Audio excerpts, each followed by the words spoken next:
everyone, please find a seat if there are one available. You see the agenda. We'll be following that as closely as possible. At this time, I'll call the meeting of the Asheboro City Council to order for October 9th, 2025. It's maybe it's a minute past 6 p.m.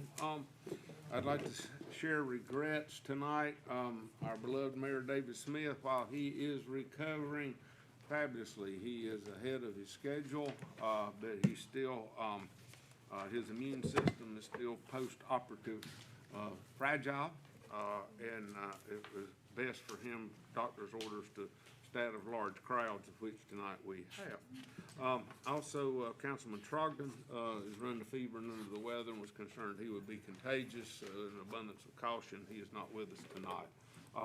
But we do have a quorum, and we will work through the agenda as best we can. It's a long agenda, but we will give everyone their due. So thank you all for coming. At this time, I'll ask for us to stand in a moment of silent prayer.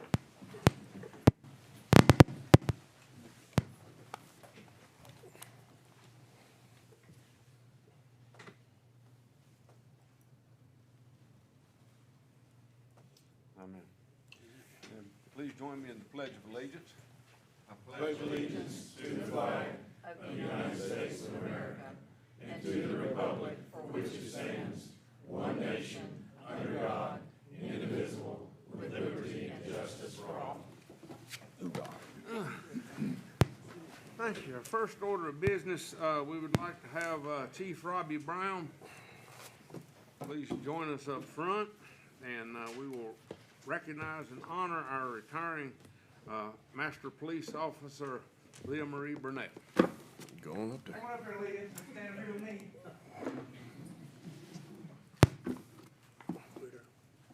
Tonight we're actually here to tell Leah thank you for her years of service to us, not only the city of Asheboro, but also to us at work. When she was with us for being a CID, she was in CID, and she did very many good things. And one of Leah's favorite things to say is, "I have a question."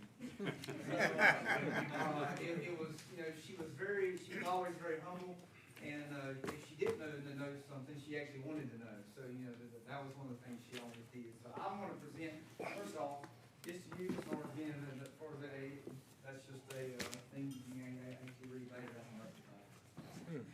This is her plaque, and I'd like to read her plaque. It says, "An appreciation and recognition for your outstanding service and dedication to the Asheboro Police Department." So it has her name and her badge, and then probably the thing that most police officers like the most is her gun. So she actually gets her gun. So Leah says she's shy, but she's really not shy. So I'm going to give her an opportunity. If she'd like to say something, I'll hold on to you. Well, I thank you and Chief Lineberry and for what you've done for me, what you've helped me with, and I thank the city for allowing me to be employed here. It's not the way I wanted things to end, but God has a purpose, and I'm just thankful that I'm here.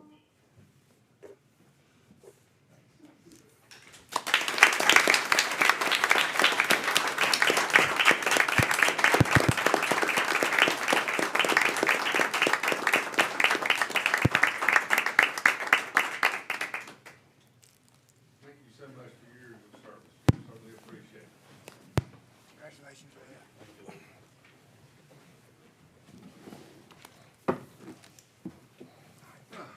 Council, you have before you the consent agenda, items 5A through M. Is there any item that within the consent agenda that you would, excuse me, I'm getting ahead of myself. I was getting ready to correct you, Yeah, sir. I saw a note right there. Before we get to the consent agenda, I apologize. We will have the public comment period, and I'll call on Patrick O'Hare of the YMCA. Please come forward first, as he'd requested to be heard tonight. So, Patrick, how are you doing this evening? I'm doing good. How are you doing, Walker? Very good. Patrick O'Hara, CEO of the Randolph Asheboro YMCA, and I'm bringing, in case you guys jump me and start beating up on me, I got my bodyguards behind me. as you can see, this is your soccer. Yeah, come on. Come on in, spread out. Yeah. Yeah, come and just stand right here. That's good. Yeah, y'all Face turn that around way. so everybody can see. There you go. Come on in, line all the There way you up. go. Very good. That's right. Bring some youth and vitality to this council. But this is your soccer league that's here in Randolph County. Guys, we have 1,500 rec kids. Come on, parents, coaches. Are they all here? Well, we had to stop at 100. But as you can see, this is only a small portion. Tonight, you guys have rec players, rec parents, rec coaches, and then we have our challenge players, challenge coaches, and challenge parents. So in challenge, we have 275, 18 teams. And 4 of those are girls' teams. 3 years ago, we had no girls' teams at all. So this year we have 4. I'm very proud of that. And one of our girls' teams is very good. They're all very good, but one of them has been ranked very high. And so we're very proud of that. You guys, so you're looking at over 2,000 kids. And that doesn't include the parents, the grandparents, the grandkids, the aunts and uncles, the brothers and sisters who come. And they're using your complex. We have over 100 home games at your complex. That means these teams are coming from North Carolina, Virginia, and South Carolina. They stay here. They're going to our restaurants. They're staying in our hotels. We have 2 tournaments. We had over 100 teams show up for the tournaments. They're definitely staying here for the weekend and definitely eating here. Thank you. So that's everything, but we just wanted to say thank you. We couldn't do this without you. We could not do this without you. And that's one reason why our boys soccer team in high school is very good. And our girls team is going to get better. And you're going to see a lot of these young ladies and young men. I hope they're going to play for the U.S. Olympic team one day. That's our goal. But I got one of my coaches wants to say something very quickly. Hey, my name is Santiago Hernandez. I'm the coach for the ACFC Pandas. More than half my team showed up, so I invited them out. First off, as a coach, I'd like to thank you for allowing me this opportunity to be a voice for the kids. They have shown immense growth already, and it starts thanks to the Zoo City Sportsplex, giving us a field to play on and, not having to go anywhere else and giving them an outlet to be able to do what they do best. They grow in social skills. They're being active in the community, and like I said, it leads on to everything else. It bleeds on to everything. They go to school here. Mainly everybody here is from Asheboro, so I'd like to thank you guys for that. I know these girls are very appreciative of all that. Thank you. Thank you. They're going to say this real quick. All right. Firstly, I want to thank everybody in this council for allowing us to use this sports complex and creating it. This is my last year playing club soccer or travel soccer. I've played as far as Greensboro, Winston-Salem, and High Point, but I've decided to come back and use this beautiful sports complex for my very last year. Again, I want to thank all of you for allowing us to use this complex, and I hope that will continue. Thank you. All right. Come on. Before you let them go. Wait, no. Oh, she's speaking. Oh, okay. I thought you were right. Wow. All right, say something real quick. They're brother and sisters. To me, soccer isn't just 90 minutes on the field. It's my motivation, my passion, and what reminds me to keep going every day.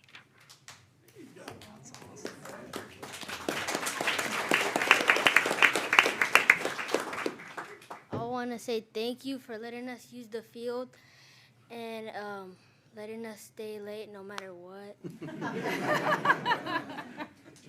I just want to say thank you. All right. Guys, turn around and tell them thank you. Turn around and tell them thank you. Thank you. Thank y'all for being here. Thank you so much.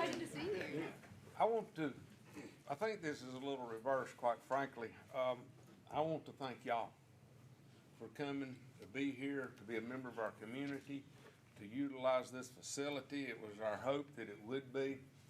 It's our responsibility to provide these things for our citizens.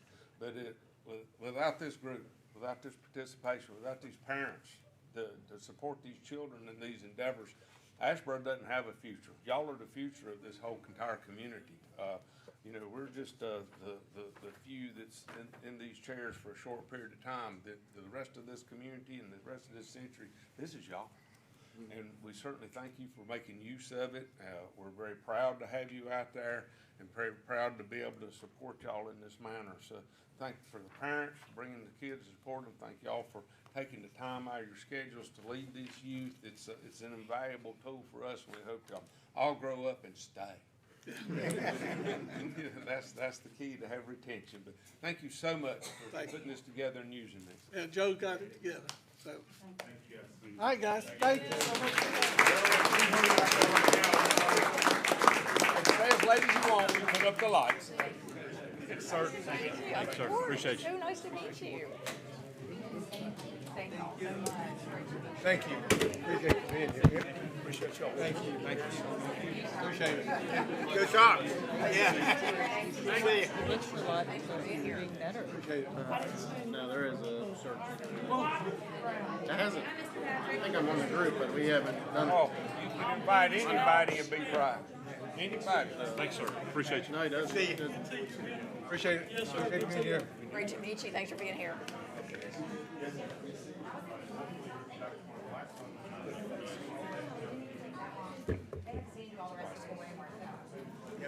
Kelly's hoarding. Do you want any of those?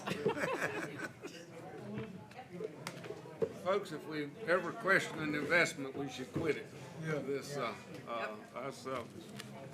That's a heartwarming feeling to know that you've reached that much youth to develop our ongoing community. Yeah. You.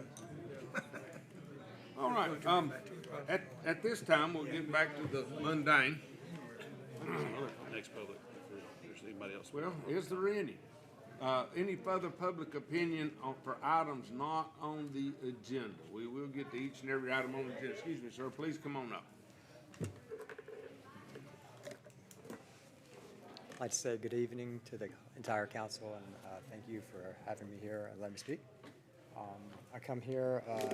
If you would, please print your name, sign and print your name on the sign-in sheet, the roster there, so when the clerk records the minutes, we'll be sure and spell it correctly. Can you get a little closer to the mic, too? Yes, sir. Got low voice. My name is Sean Ross. I live down Old 49 in Asheboro. And as some of you I've seen know, Mr. Bob Langston, and I come to share and express some views that he has probably expressed as well. We spent a couple hours today cleaning up the connector road from the bypass to the zoo. And I've come to speak about the trash and litter that has been building up. I've been seeing it getting worse and worse over the time I've lived here for 11 years. And I've realized after speaking with Mr. Duncan that a lot of what I came to talk about is not under the city's purview. It is the NCDOT. However, I believe that we do have some type of leverage, as the zoo is a huge revenue generator for not only the state but the city, as I've seen and realized that y'all have annexed the zoo into the city. I see when I drive to Greensboro that the DOT tends to take care of Greensboro better, unfortunately, than Asheboro. I see a huge difference that, unbelievably, Asheboro looks worse along our roadways than Greensboro does. And although we might not have control over the highway, the bypass, the exits, and Dixie Drive, which was shocking to me, I do believe that we have some leverage with the zoo. It's a gem. It was just voted 2 years in a row #1 zoo in the entire country by Newsweek. We bring in over 1 million people to the zoo. That is a huge boost to revenue here, and I think that we should be treating it like the gem that it is, because it all starts with respect. And if the people and that come to view and visit this beautiful city for the zoo and for the sports complex that I see of that nice new sports complex that I drive by almost every day, that it would be nice to show people that we respect ourselves, because then they will respect more when they see a cleaner environment instead of seeing something that looks so horrible. The bypass is terrible looking compared to many places that I see as a city. I don't want to live in a city. That's why I came to live here in Asheboro, and it's sad to see that this beautiful rural place has become so trash and litter laden. And I would like to ask you to do as much as possible to pressure the DOT, and I will do my part as well, and hopefully get as many people at the zoo to pressure them as well to make this a beautiful place and keep it clean. I appreciate it. I will share with you, in sharing with your sentiments, especially about the zoo itself. The city of Asheboro, in agreement with the DOT, the section of the bypass that is within the city limits, that's what we're limited to. They have so many dollars per mile in this few. And they will send those dollars to a city if you want to take over the maintenance, and then we put an immense amount with it, and we maintain all the interchanges within the city limits, which by mileage is small compared to what most people consider the bypass coming through Randolph County. As Greensboro, for instance, the entire southern loop is in their city limits, and the city maintains it, with some subsidy from DOT. They just have so much more money and so many more miles, and they look after them, because technically we can't leave the city limits. However, the county and the state, they do have some work release programs, and and I don't know how they pick which streets and roads they go to. So the DOT has some budget maximizing options that we will look into, because it is imperative to largest tourist attraction in the state that it look attractive, because you can say it any way you want to, but it reflects on the city of Asheboro, even though it's not our street. Yes. It certainly does. So we appreciate y'all taking the time to tidy that up, and we will speak with our state elected officials and see where we can prioritize this on the roads for them. I appreciate it, and I would just like to add that if possible too, to mention a coordination between the cleanup and the mowing schedule, because I found out today really how much harder shredding something with a mower makes it harder to clean up than if you didn't. So a simple You would think they coordination. would talk to each other. You would think, yes, sir. It's, between 3 tiers of management and subcontractors, sometimes that seems to lose something, and then it rains, they get behind. But those are just excuses. This certainly needs to be done, and we will assist you in making those contacts. I appreciate your time and your attention to this matter. I appreciate it. And if I could add. Thank you. If I could add, in years past, lots of our civic clubs had cleanup projects, and we would frequently do that. I'm in the Kiwanis Club, and the mayor was in the Kiwanis Club, and we would frequently clean up what's now I-73. When it became I-73, we were told that we couldn't clean up the interstate.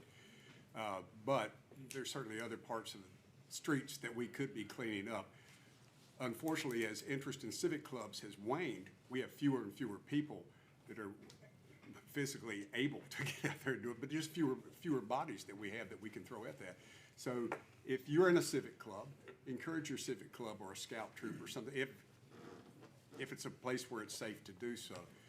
That has always been a big help in years past. And I know you see lots of signs where somebody has adopted a section of highway, and I'm assuming they are responsible for, or they've taken on that responsibility of cleaning it up. Now, it's not always, it's easier said than done, as you know. So, but if you're not a member of a civic club, let me encourage you to join one. So, because civic clubs do a lot of things. They sponsor kids like this, ballparks and things like that. So, and they pick up trash.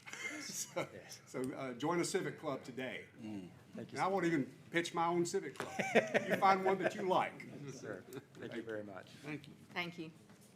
Do we have anyone else that has some information they'd like to share? Please come approach and sign and print your name on the roster and tell us who you are. Yes, good evening, Council and City Manager. So just to reintroduce myself for also those in this room, I'm Melody Varner. I am Tourism Marketing Coordinator with the Heart of North Carolina Visitors Bureau, Randolph County Tourism. So I just wanted to take a quick opportunity to share the good news of a recent event we had this week. So this past Tuesday, October 7th, was Cycle NC's overnight stop in Asheboro, North Carolina. So this was during their annual Mountains to Coast ride, and this year they had an overnight stop in Asheboro, which was day 3 of their stop. So we just wanted to share how great an event it was. They had a rest stop in Lake Reese, and we gave them little encouragement picket signs along the way as they made their way to the Y, which was good as we heard about how many hills we had from there. I said, I can't change anything about that, but we hope we gave you a warm welcome. Everything at the Y, their staff was just tremendous. They did a lot of work, seeing all the tents that were out there, as well as using our hotel rooms as well. You got kids joining some of their parents along the ride, even going up to 88 years old, which was amazing to see. So they were from all over. I got to meet with one of my tourism partners from Cartersville, Georgia. So they had the opportunity to enjoy the Y, enjoy the eats, along Dixie Drive, but also they had the opportunity to take a shuttle to go to downtown Asheboro. And many took upon that to enjoy the local eats and the shops. And apparently there was something special for them at Four Saints Brewing Company. Overall, we think we gave them a great stop as they had to leave us, which was about 76 miles at their next part. But yeah, I'm no cyclist, so I commend each and every one of them as they go through this, and hopefully they have safe travels. But we just wanted to share the good news as well as just thank you for your support with this event and then just overall with our organization. And I'm happy to answer any questions with it now or even later. Thank you. Well, that's a magnificent event to come through town, and I hope Four Saints provided with some extra jet fuel for our hilly terrain. I hope so. It was a big crowd, about 800 cyclists. So There'll be a lot of fuel. So we'll take more stops, hopefully overnight again soon. Thank you. Thank you. Thanks. Is there anyone else here this evening that would like to share with us? All right, well, hearing none, we will now get to the consent agenda. Items A through M, is there any item anyone would like to pull for individual discussion? Hearing none, I'll entertain a motion. Mayor, I move that we approve the consent agenda as presented. We have a motion, do we have a second? Second. Have a second, Mr. Bell. All in favor, please say aye. Aye. Motion passes. Okay, now for item 6, we have a little bit of an unusualness. And total transparency, item 6A involves a parcel that partially belonged to my mom and myself. So I will be requesting a motion to recuse myself, and then at which time the council will pick a person to lead the meeting for this item. So I'll entertain a motion to recuse myself. Mr. Mayor Pro Tem, I move we allow your motion to recuse yourself for item 6A on the agenda. Have a motion, do we have a second? Second. A multiple of seconds. Seconds, Ms. Heath. All in favor, please say aye. Aye. Aye. Thank you very much.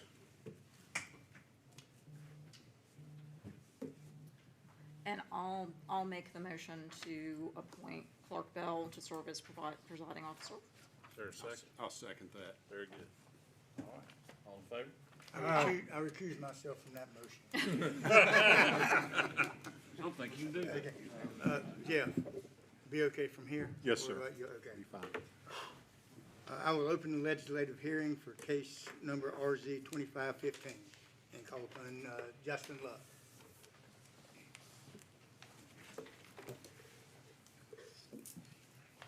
Good evening, everyone.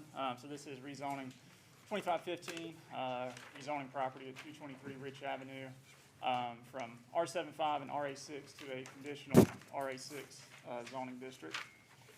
So as y'all are aware, the applicant for this case is Mr. Moffitt, and this is a properly advertised public hearing with the required notice being shared on the dates on your screen. This property consists of 2 parcels and a portion of a 3rd parcel. In total, it's 0.65 acres. It is located in the corporate limits and is currently undeveloped. It is not located in any overlay district, and being in the corporate limits, city utilities are available. Rich Avenue is a local city-maintained street, and when we look at the surrounding land uses, it is a mixture of multifamily and single-family residential. Here is a map showing the zoning districts of the area. You can see the mixture of residential districts in the kind of yellow and orangish, and then you'll see some blue OA6 office apartment district along Cox Street, and then general commercial along Fayetteville Street. This is a topo and utility map. You can see there is a sewer line that does cross the property. This is an aerial image of the site showing the surrounding land uses. You can see the mixture of multifamily and single family, and the lot is undeveloped. A couple pictures of the site. This is on Rich Avenue looking west towards South Cox Street. This picture shows the subject property to the left and also is looking towards Center Street. Moving on to the site plan, I will point out a few things from the staff report for you. So the request is for a 8-unit multifamily development. Each dwelling is 936 square feet. In total, this is around 12 dwelling units per acre. And when we look at impervious surface, it is just under 50%. While this property is not in the Center City Tier 3 overlay, it is very close. If it were in that overlay, it would be compliant from a built-upon standpoint. Around the property, you'll see some natural vegetation that's proposed to be preserved to the north and the east. To the west side, you'll see a proposed 10-foot screen A. That is a hedgerow of shrubs planted every 5 feet. In the middle of the property, you'll notice a stormwater control device to handle stormwater. Looking at the parking lots, this proposal does have excess parking. 22 spaces are proposed to be provided, whereas 18 spaces are required by the ordinance, and also RV parking is proposed to be prohibited. Not shown on the site plan, but you will see a condition related to it is a sidewalk. So that is not shown, but it is a condition is recommended for it. Moving on to the building elevations, you'll see a mixture of siding and board and batten type siding. So when we take all that into account and compare the ordinance up to the proposed site plan, we do see that the stormwater controls are a proposal that is above and beyond the standard requirements, as is the amount of parking. One deviation of the site plan is the density. There is a proposed floor area ratio of 26.5%. That is slightly above the 17% by right and 22% with a special use permit limits. Also speaking to the sidewalk, again, that is not shown, and is typically required, but there is a condition proposed to address that. Moving on to the conditions, I'll point out again, condition A is the use, which is dwelling multifamily with no more than 8 units. I'll also point out condition C, which speaks to a sidewalk being installed along the frontage of the property parallel to Rich Avenue. Condition D prohibits RV parking. And then condition E is the standard memorandum of land use restrictions. F speaks to lighting, and G speaks to the required hedgerow, the type A screen. Moving on to the LDP recommendations, the proposed land use map designates this property as neighborhood residential. It is part of the central small area plan and is part of the primary growth strategy area. Looking further at the LDP for guidance, there are several goals that support this request, including development in appropriate locations, protection of environmentally sensitive areas, existing infrastructure is adequate. There are a couple policies that do not support the request. That would be compliance with the proposed land use map and, again, referencing the sidewalk. So the planning board heard this request at their last month's meeting. Their recommendation is to approve the request, and they have provided the following consistency statement on the screen and in your packet. So the action items tonight for the council would be first to adopt a plan consistency and reasonableness statements. If in agreement with the planning board, you may adopt theirs or articulate your own. Second would be to approve or deny the rezoning request, and if approving, attach the zoning conditions as summarized or with modification. I'd be happy to answer any questions y'all may have. Any questions, council? Thank you, Justin. Anyone else who wishes to speak in favor of this request? Good evening. Good evening. Mayor Replacement Bill, you look good in that seat. You look good in My that seat. one and done. I'm H.R. Gallimore with Remax Central Realty, and thank you for having me here tonight to speak for my client. I think Justin did a really good job. A couple of things I'll summarize. One, the stormwater controls are in place. Unlike many projects we look at, this is already on site. The sidewalk was not a requirement, but he's happy to go ahead and do that. It's in keeping with what you guys have requested in the past. I will say that it's indicative of the sector. There's a lot of multifamily in the sector. It's within walking distance of town.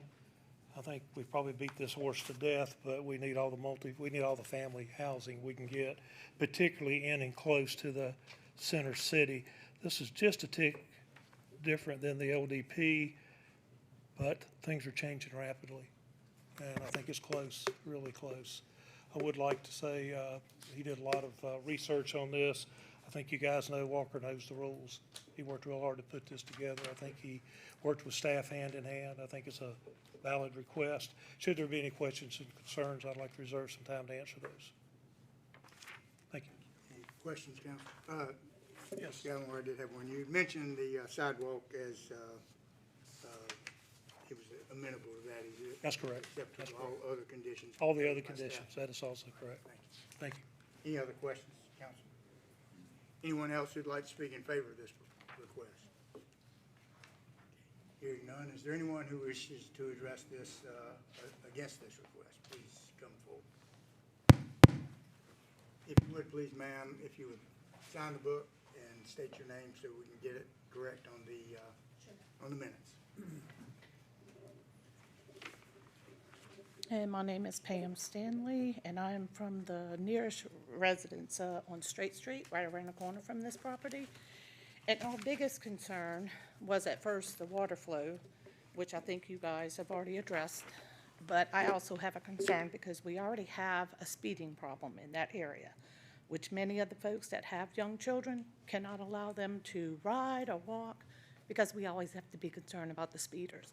And the speeders are mainly coming from the rental properties in that area. Every time we get renters in that area, which we've just had one that got kicked out because they had 6 adults living in one apartment, 1 bedroom, 1 bath, right around the corner, at the opposite end of where these apartments are scheduled to go. So that's a big concern for us because, one, apartments bring trash. It brings people not maintaining them, which I know Mr. Moffitt has a lot of apartments. And for the most part, yes, I've seen them. They're very well maintained. So that's why it brings a big concern with this one because it's so large. This is probably larger than the regular apartments that they have on Center Street. So that's why I'm very concerned about it, along with there's a sinkhole on Center Street, which is right across from where these apartments are supposed to be going. So what are they going to do about that? Because that's not going to last long when you start putting in more traffic in that area. I mean, speeding, traffic from the additional cars, because you're talking about 18 to 22 people that may have vehicles that's going, because originally when I seen this last time for the last meeting, it wasn't that big, or at least I didn't see it that big based on the map that you guys had on there, but this time it's large. So that brings a big concern for me, for families in that area, because I have grandchildren, they come to the house, so that's limiting people in that area to allow their children to be free to just do things outside, because now you're gonna have to constantly watch them because of the kind of people you have in rental places. So I'm not saying anything bad, and then times have changed, we gotta have change, but when you're talking about big residential areas like this for apartment complex, that's a little concerning. And we also know they move in, and the crowds that I've seen move into these apartments, they're in here in the summertime, in the winter they disappear. It's like a seasonal thing with apartments. So that's why I'm very concerned about that. And you might not feel like it's concerning to me because I live on the street up the hill from there, but we always have to pass through that area. And they've already had problems with street parking, because that's why he had to put no parking signs up there, because you can't get out of the street because people are always parked right there in your visual to getting out on Cox Street too. So, We can ask the chief to look at the traffic issue. well, we've already been through that. I've been through the speed control back there for two occurrences over the last 4 years. And every time the police put the monitors up, everybody stops coming through there. So they know it. They know when it's happening. But right now, because we only have 2 renters that's living down that street, and one house is up for rent right now because they finally got that drug dealer out, it's been a lot better. And we haven't had that issue, but every time we have new places coming up, they're renting, you always get another crowd, because those other ones didn't even last 6 months. They only lasted, I think, 2.5 months, because they got picked up, somebody got picked up from that house, 2 days after they moved in. So, and I mean, I watch everything in that area, so. And I'd also encourage you on the on-street parking, that's something that we have addressed of late in some of the other residential areas where it's becoming issues, to possibly refer it to, I guess, the engineering department, zoning. So we'll try to take a look at that as well. Yeah, I plan on. Not as it, I mean, just as it relates to it in general. No, I do plan on watching it, because I'm there. I mean, we walk every morning. So, I mean, we see what's going on in the neighborhood. We just are very concerned about that and the traffic that it's gonna bring to that area. Any questions, council? You said there was a sinkhole on Center Street? There's a sinkhole on Center Street, and it was a big hole. They had it blocked. Then somebody came in and poured some blacktop in it, but it's still sinking. It's coming right back. It didn't even last 2 days, and it's starting to sink again. It's directly across from that property you're talking about. It's on the south side of Center Street, that very first, they have a drain right there. It's where that drain comes out from the house on the corner, and it goes across the street into that property there. We're gonna have somebody look at that. Yeah. Yeah, but they haven't been back there since. All they did was just fill it up, and it's starting to sink already.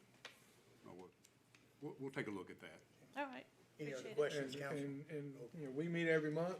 We have public comment period. If you got a question or problem, you come back. I plan on being here. Thank you so much. Thank you. Anyone else who would like to address council in this regard? Okay,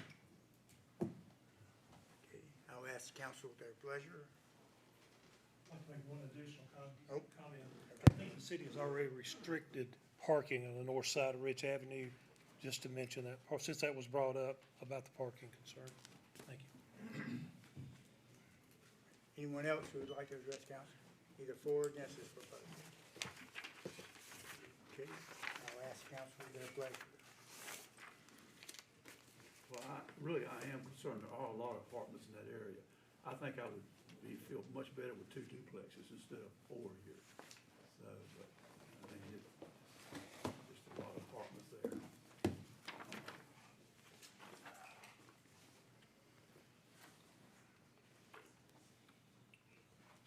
Councilman Bell, I would like to make a motion that we approve the request as presented. Does that include the adopting the Yes. consistency Yes. statement by the planning board? Yes. Okay. We have a motion by Mr. Swear. Do I have a second? Second. Have a motion and second. All in favor signify by saying aye. Aye. All opposed? No. Motion carries. And I will cede my seat back to Mr. Walker.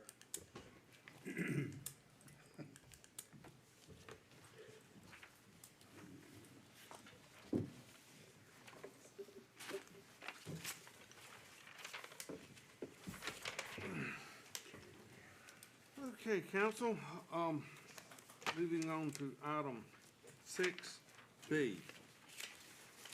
Yes, sir. This is rezoning 2516, an application to rezone property at 2753, 2761, and 2785 US 220 South, which is two parcels, B2 general commercial to B2 CZ conditional zoning for uses of printing and publishing, as well as manufacturing, processing, and assembly light. So the applicant for this case is also the property owner, that is Asheboro Piedmont Printing. Little zoning history, we do have permits on file for, as this property has developed over time from the late 90s and 2004 for a printing and publishing land use. This is a properly advertised public hearing with notice being served at the dates on your screen and in your packet. So again, this property, it is two parcels. The two parcels make up 1.9 acres. This is in the city's ETJ, and the current land use is printing and publishing. This property is not in any overlay districts, and being in the ETJ, the only utility available is city water. Some notes about 220 Business South. It is a major thoroughfare maintained by NCDOT. In 2023, the average daily traffic was 6,900 vehicles. That is below the capacity, which is 13,800 vehicles. You have a mixture of land uses around, commercial to the north, some residential and commercial to the south. This is across the street from the railroad and correctional facility. And to the west, there is residential uses. And you'll see that here on the zoning map. Everything in red is commercial, the purple is industrial zoning, and then everything in white is outside of the city's jurisdiction. But that is our primarily residential uses in the Randolph County jurisdiction. This is the topo and utility map showing the location of city water. Again, no sewer is in this vicinity. And here is an aerial view of the property. Showing the area. Some photos. This is looking at the property facing north. This is a photo of the property looking south. You'll see two buildings. Those are both, one's on one parcel, one's on the other. Again, looking at the properties, this is 2753 and 2761. And this is 2785. So the request, the use, existing use against printing and publishing, the request is to add a manufacturing, processing, and assembly light use. In the B2 district, that does require either a special use permit or a conditional zoning. One requirement of that is that you specify what type of manufacturing is to occur. In this case, the request is for food products and athletic equipment. So the manufacturing, processing, assembly light use limits a maximum of 20 employees. When you count the existing required parking of printing and publishing and converting some of that area to manufacturing, that actually decreases the required parking under the ordinance down to 44 spaces. Which you'll see 47 on this site plan. You may see on this site plan there's a job number of 99. That's because this site plan is from 1999. And as we look at the aerial image of the site, you can see that the site plan does accurately reflect what is still on the ground. And we do have certificates of zoning compliance on file for when this property was developed over the course of a few years. Now, I will note it has been 20 years since this was last developed, and parking lot striping phase, landscaping may die. If there are deficiencies, those will need to be corrected as part of the permitting process. But other than correcting any zoning deficiencies that may be out there, there are no proposed site changes as part of the new use, the new manufacturing use. One site change outside of that that is proposed is related to signage. And you'll see highlighted at the top right of your screen is a proposed 20-foot tall, 150 square foot digital sign.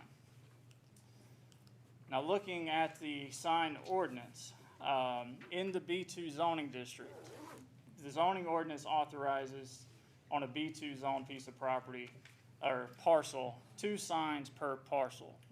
In this case, there are 2 parcels. Each would be eligible for 2 signs for a total of 4 signs. And we've provided an example. The ordinance does require that those be spaced 100 feet apart. The parcels are long enough that each parcel could have 2 signs and they'd be 100 feet apart. Now, in the B2 district, for freestanding signs, the maximum height is 30 feet and the maximum area is 150 square feet. So each one of these signs could potentially be 30 feet in height and 150 square feet in area. All 4? Yes. What the applicant is requesting is to construct only 1 sign that would be 20 foot tall, 150 square feet in area, but 100% digital. Typically in the B2 zoning district, a sign may be, again, 30 feet tall, 150 square feet in area, but a maximum digital of 50%. So in this example, if you have a 150 square foot sign, 75 square foot would need to be static, 75 square foot could be digital. What the applicant is requesting in this case is a 100% digital sign. So overall, and this is just a couple images of the applicant's proposal. So overall, when we look at this site plan and this request up against the standard ordinance regulations, the only deviations deal with signage. The applicant is offering to forego the ability to have multiple signs and limit the signage allotment to 1 freestanding sign, 20 feet in height, and 150 square feet in area. The deviation comes in that rather than having that sign be 50% digital or, as the ordinance states, electronic changeable copy, they are requesting 100%, whereas the ordinance typically limits that to 50%. So shifting to the proposed conditions, again, condition A speaks to the use, manufacturing, processing, assembly, light, printing, publishing, with the manufacturing be food processing and athletic equipment. I'll point to condition D, which limits the maximum number of employees to 20 per shift. And then condition E speaks to the signage, allowing up to a 20-foot in height and 150 square feet in area, 100% electrochangeable copy sign. And if that is permitted, no further freestanding or monument signs shall be permitted. Condition F would allow the applicant to add more parking if they chose, without that being a modification that has to come back to council, as long as required buffers and landscaping are maintained. Turning to the LDP for guidance, the proposed land use map designates these parcels as commercial as part of the central small area plan, and it's in the adjacent developed area of the growth strategy map. When looking at the LDP, there are items that do support this request, including being compliant with the proposed land use map and being compatible with the rezoning district. There are one policy that speaks against this request. Typically, there is a desire to have some sort of a transitional land use between commercial and residential.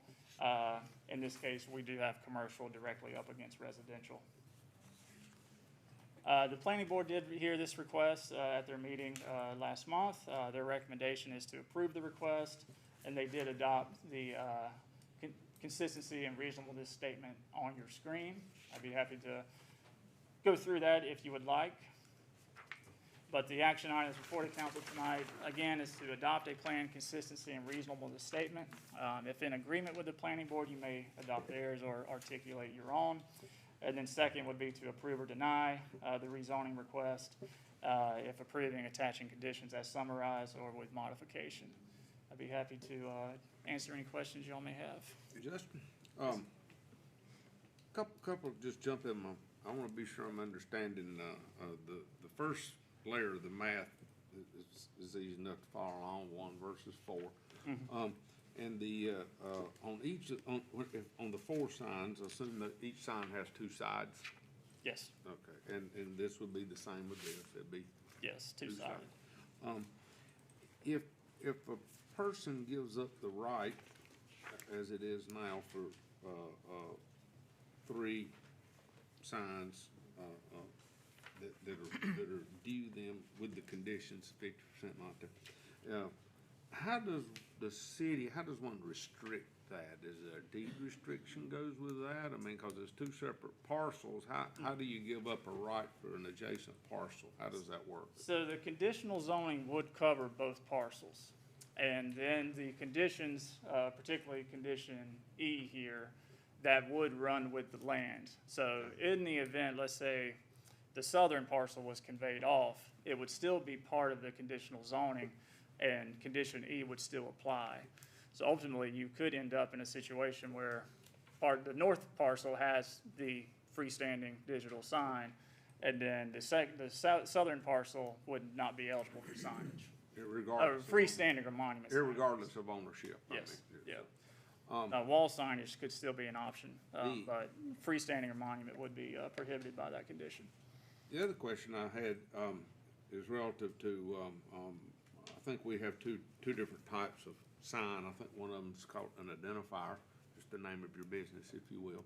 And then the other, advertising, is a billboard that may have a message for whomever. Has this been mentioned? Is this an identifier? Is this an advertising billboard for general commerce? Or has any discussion been of what they're trying to accomplish here with the sign?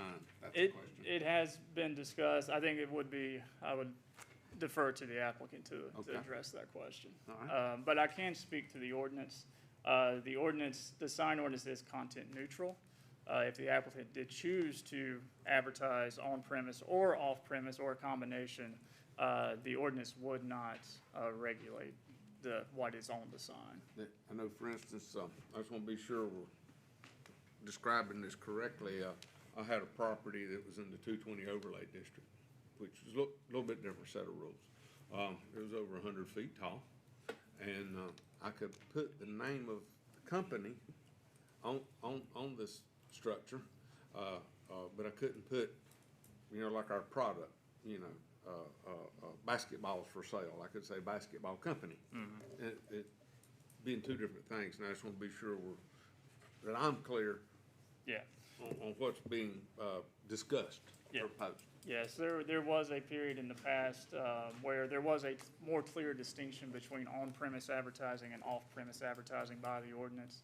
After the Supreme Court case, Reed versus Gilbert, around 5 years ago, the council did modify the ordinance to take more of a content-neutral stance. Okay. All right. Eddie, I believe you have a question? Yeah, I just want to make sure that, so we're clearing up clutter, removing 3 signs and going 1. But like and I see it here in E now with the brightest number of whatever the lumen number is.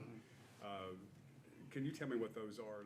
Like it's really going to make sense to me to know But I'm concerned with traffic coming on and certain colors emit brighter light than others. Yeah. And I just want to make sure that we're not creating a safety hazard there. Yes, the condition E does speak to brightness, and essentially what it's saying is that it must follow the standard brightness regulations of the ordinance for changeable copy. I can cite that for you in just a second. When we speak to timing, the ordinance typically requires for electronic changeable copy signs, they must operate on a 5-second delay. So that still would be applicable. When it comes to brightness, they are limited to 5,000 nits during daylight hours and shall not exceed 500 nits during between dusk and dawn. So the sign would be subject to the standard ordinance requirements when it relates to timing and brightness. And that is self-monitored with catching the sun and all that, as far as when the things change? Yeah. I would defer to the Kinda like the applicant. I street believe, light. my understanding is they can adjust, whether it be on a timer or maybe some sort of sensor. Okay. And maybe the applicant can address that. I can say from a code enforcement standpoint, there is a device that can measure the brightness, so if there was a question if a violation existed, city staff would be able to investigate and make that determination. All right, thank you. Does this change in size of digital have any effect on any DOT regulations? Because I'm assuming the sign's out of the right of way. Versus, you know, for lack of a better term, a full-size billboard as opposed to how many square, what are the thresholds of square feet for that sort of brightness next to the road? I mean, is there any prohibition in that of that nature? I understand DOT does have requirements for outdoor advertising. I'm a little unclear on how that works. Perhaps the applicant can address that. But it is likely, I think, particularly if this is off-premise advertising, that DOT could be involved and have permitting authority and have some regulation over the sign. I do know the applicant has been in contact with DOT and has provided us with an email from a representative in CDOT essentially stating that a digital sign, not really getting into messaging, but a digital sign could be permitted at that location as long as it is, as you said, outside of the right-of-way. No, I just didn't want us to start down a path that had a cliff at the end of it. Yeah, there is while there are city sign regulations, there are DOT still would maintain authority to potentially also have jurisdiction over the sign. Well, and that's what I've been wondering about, just with them requesting a much larger sign with a larger digital portion, what is that gonna mean for what you're talking about, Eddie, with brightness and all? I'm concerned about the size of the sign. And that's much larger signs are permitted with the highway department, assuming it's owned properly, et cetera. And I'm sure there's standards, I know there's standards and regulations for it. I just didn't know if where these different thresholds might possibly be, and that's just the reason I was asking of that, if there was another regulatory agency that was involved or not. We see the location that's just demonstrated. Is there a condition as to its location? Because I'm a little concerned that if it's gonna be on the south side where there is adjacent to a residential use as opposed to the northern side where there's commercial use, we're already talking about, there is a preference against abutting residential uses, and if the sign's gonna be on that end, it's a little bit more concerning than if it were gonna be adjacent to another business. Yeah. And the large domicile across the street? Yeah. Domicile. They keep him up at night. But I believe if the council did wish to add a condition, it did expressly state, you know, the sign's location or requirements on the sign's location. The council would have the authority to do that, as long as the applicant is in agreement. And I'm not so concerned with the size of the sign as just the brightness in one area there. But I think the one sign cleans up some clutter if we get rid of the possible 3 others, so. Well, 4 would make it look like Pedro says. It would. So, I mean, because those would be very, And very I like close. Pedro, but that's pretty close. Chili today, hot tamale, you know, I just think the close proximity in that short amount of space there, we'd be better off to have 1, even if it's lit, than 4. Any other questions for Justin? Well, we may call you back, but thank you. I'll be close by. Is there anyone here to speak for the applicant?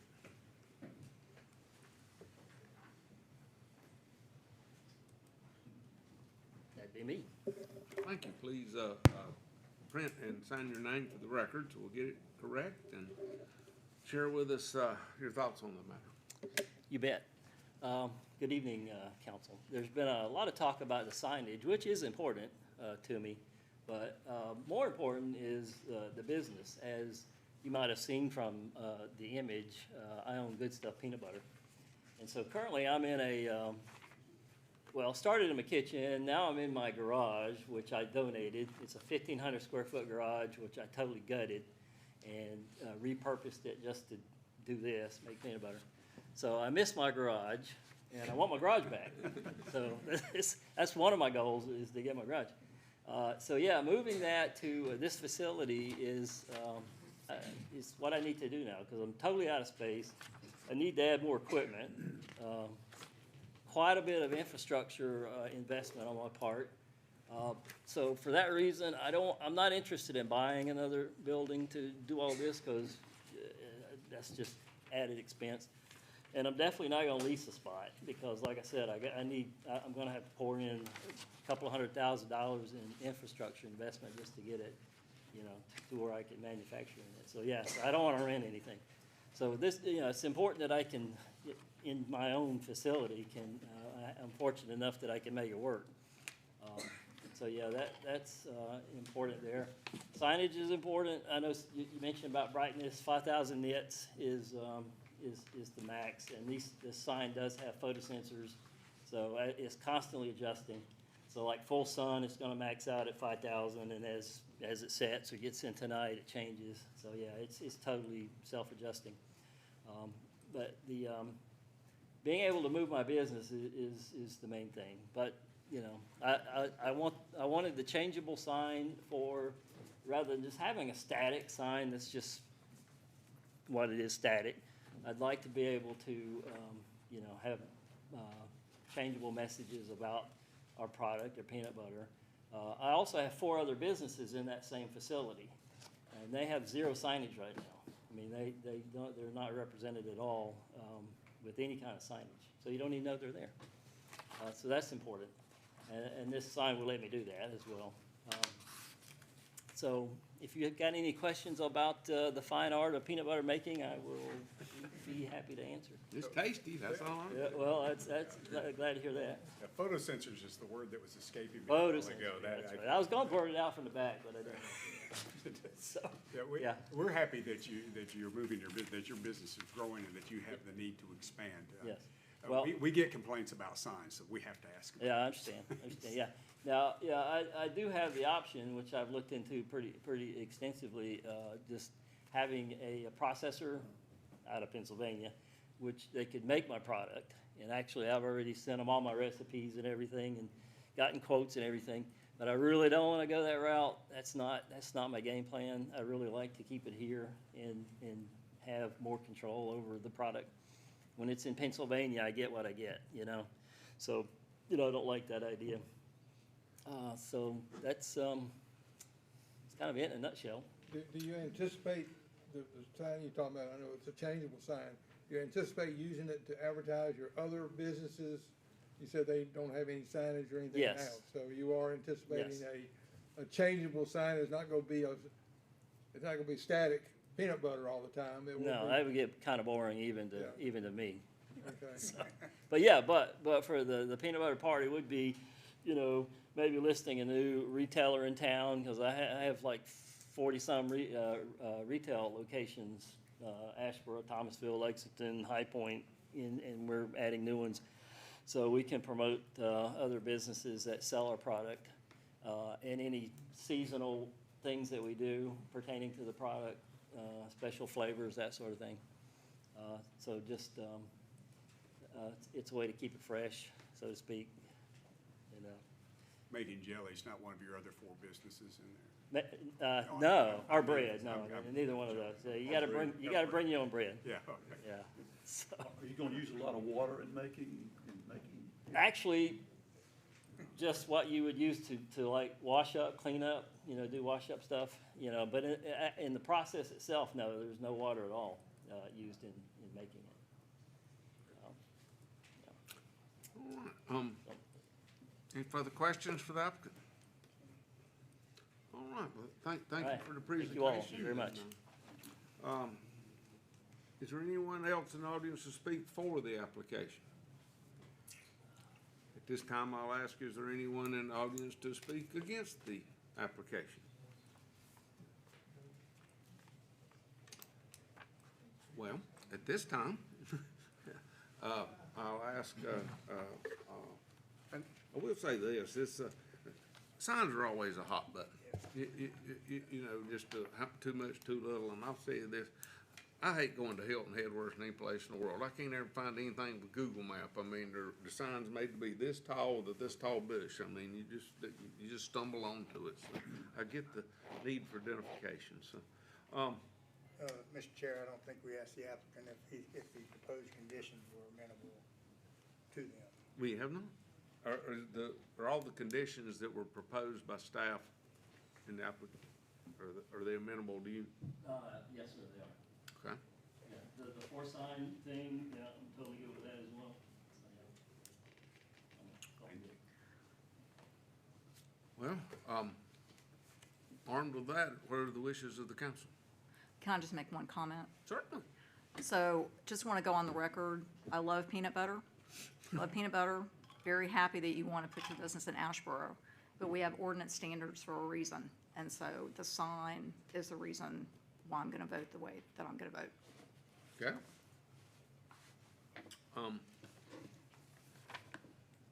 Is there any further commentary?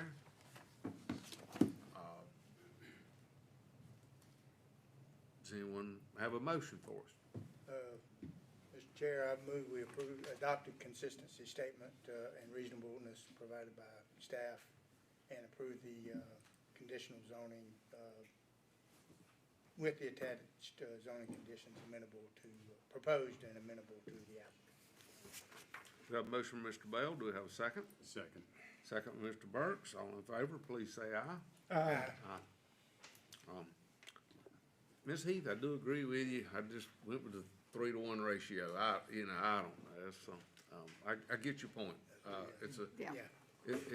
it's a slippery slope. But if there's a scenario that probably needs investigating, it might be the 1 over 100 feet, the 4 signs to start with. It just That- speaks, yes, it just speaks to our continuing need for ordinance review. I get the applicant's logic and ratio and appreciate the math on it, I really do.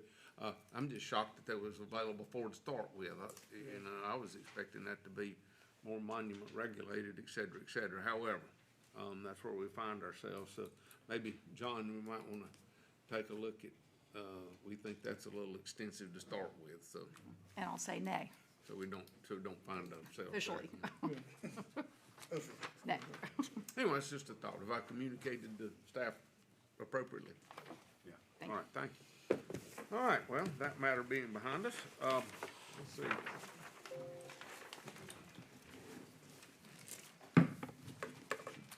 Well, council, John, I'll be coming up with item number 7, the star of the show.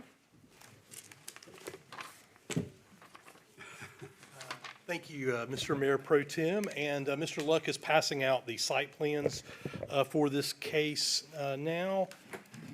So this is a public hearing, a legislative hearing for a rezoning request to apply the initial city zoning of R10, which is a conditional medium-density residential classification for a residential plan unit development.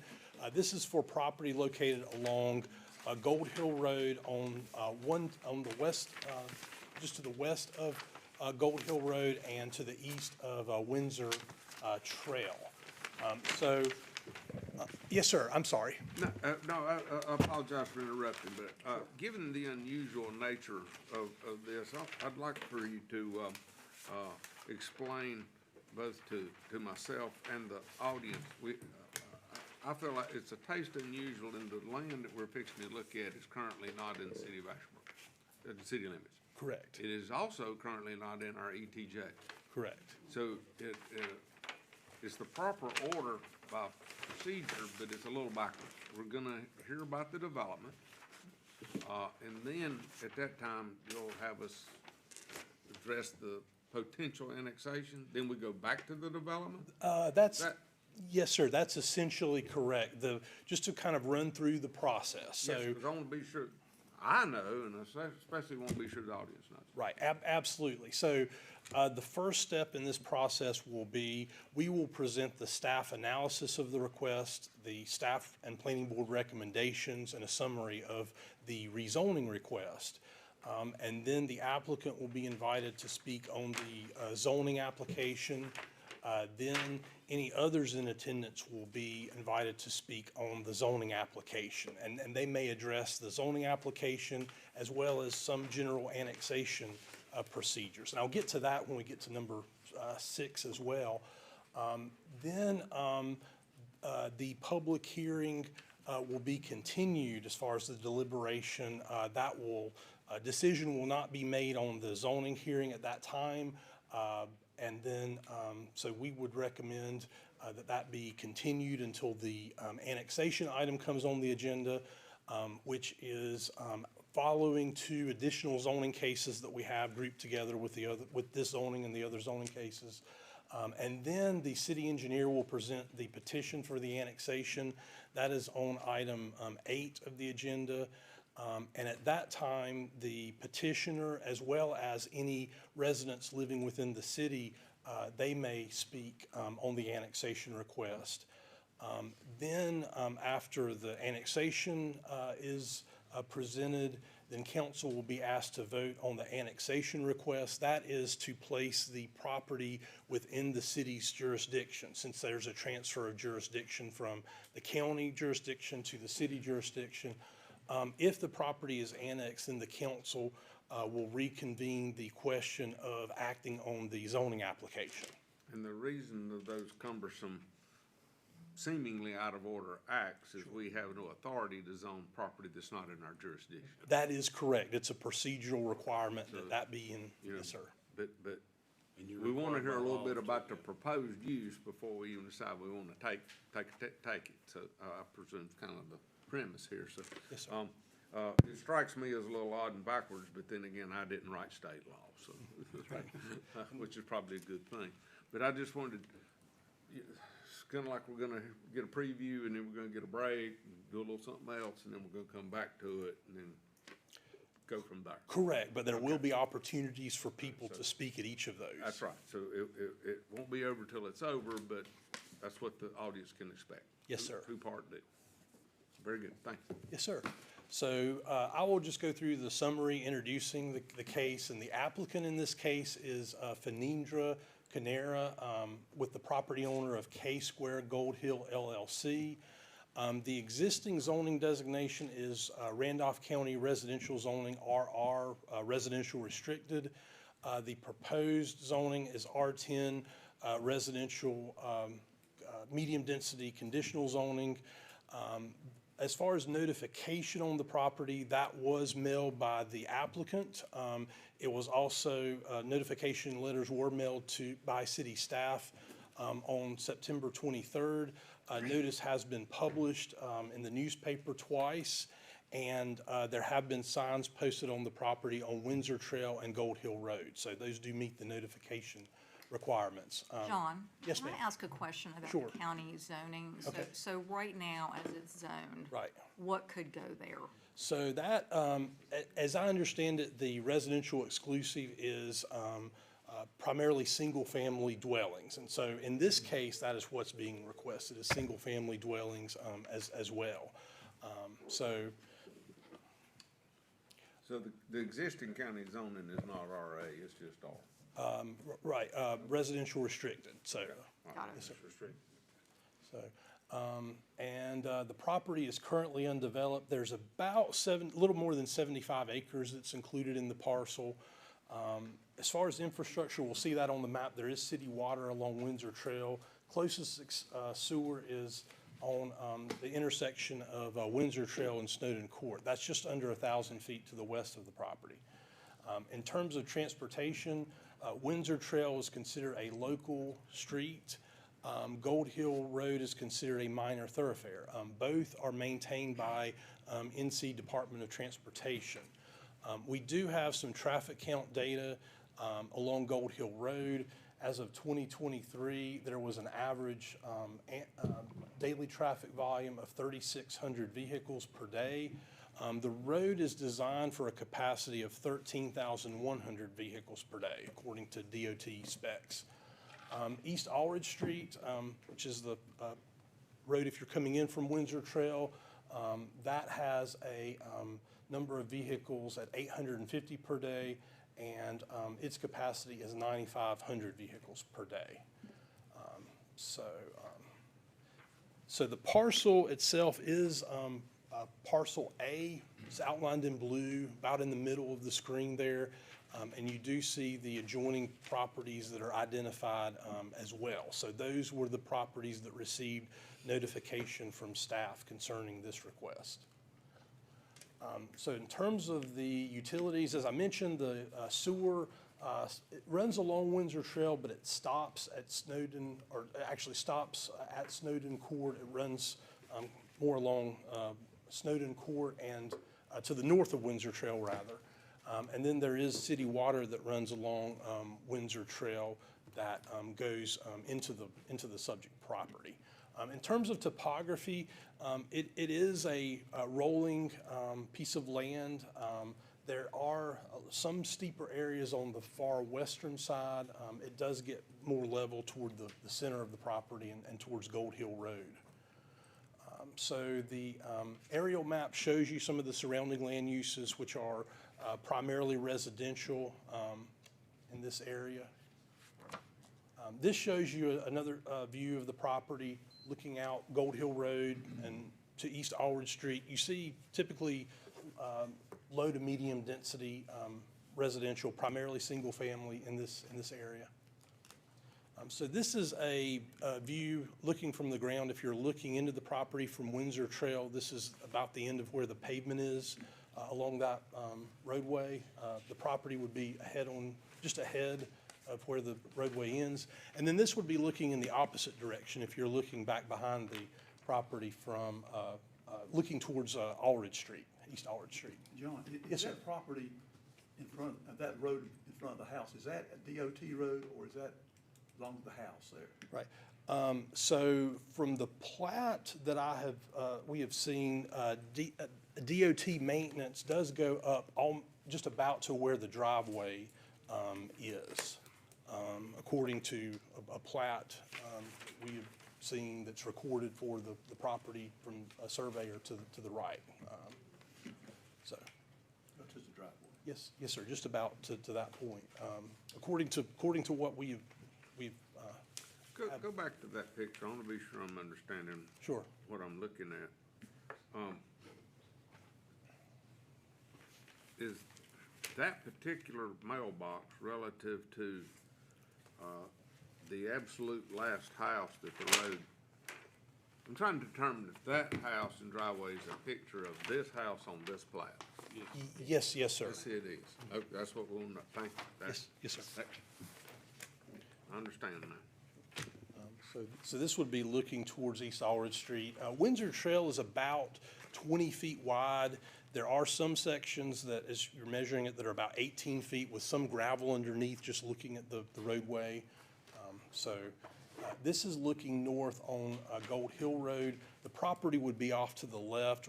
Randolph Tabernacle Road, to give you a bearing, is off to your right here. So this would be just kind of back, the property would be back behind the photo on the left. Then this would be from about that point looking into the property on the right. This is along Gold Hill Road. Then this would be if you're looking south on Gold Hill Road. The property would be back behind the photo on your right. So just to go through the site plan as shown, and you have these at your places. In terms of the way the roadways are laid out, there is an entrance coming off of Gold Hill Road that's proposed, sort of on the southern side of the property. And that is shown by the red circle that you see on the map. There is another entrance coming into the development from Windsor Trail. And so both of those, if you see the bold, the lines that are kind of in bold there, those show the phasing of the project. So both of those are shown within the first phase of the development.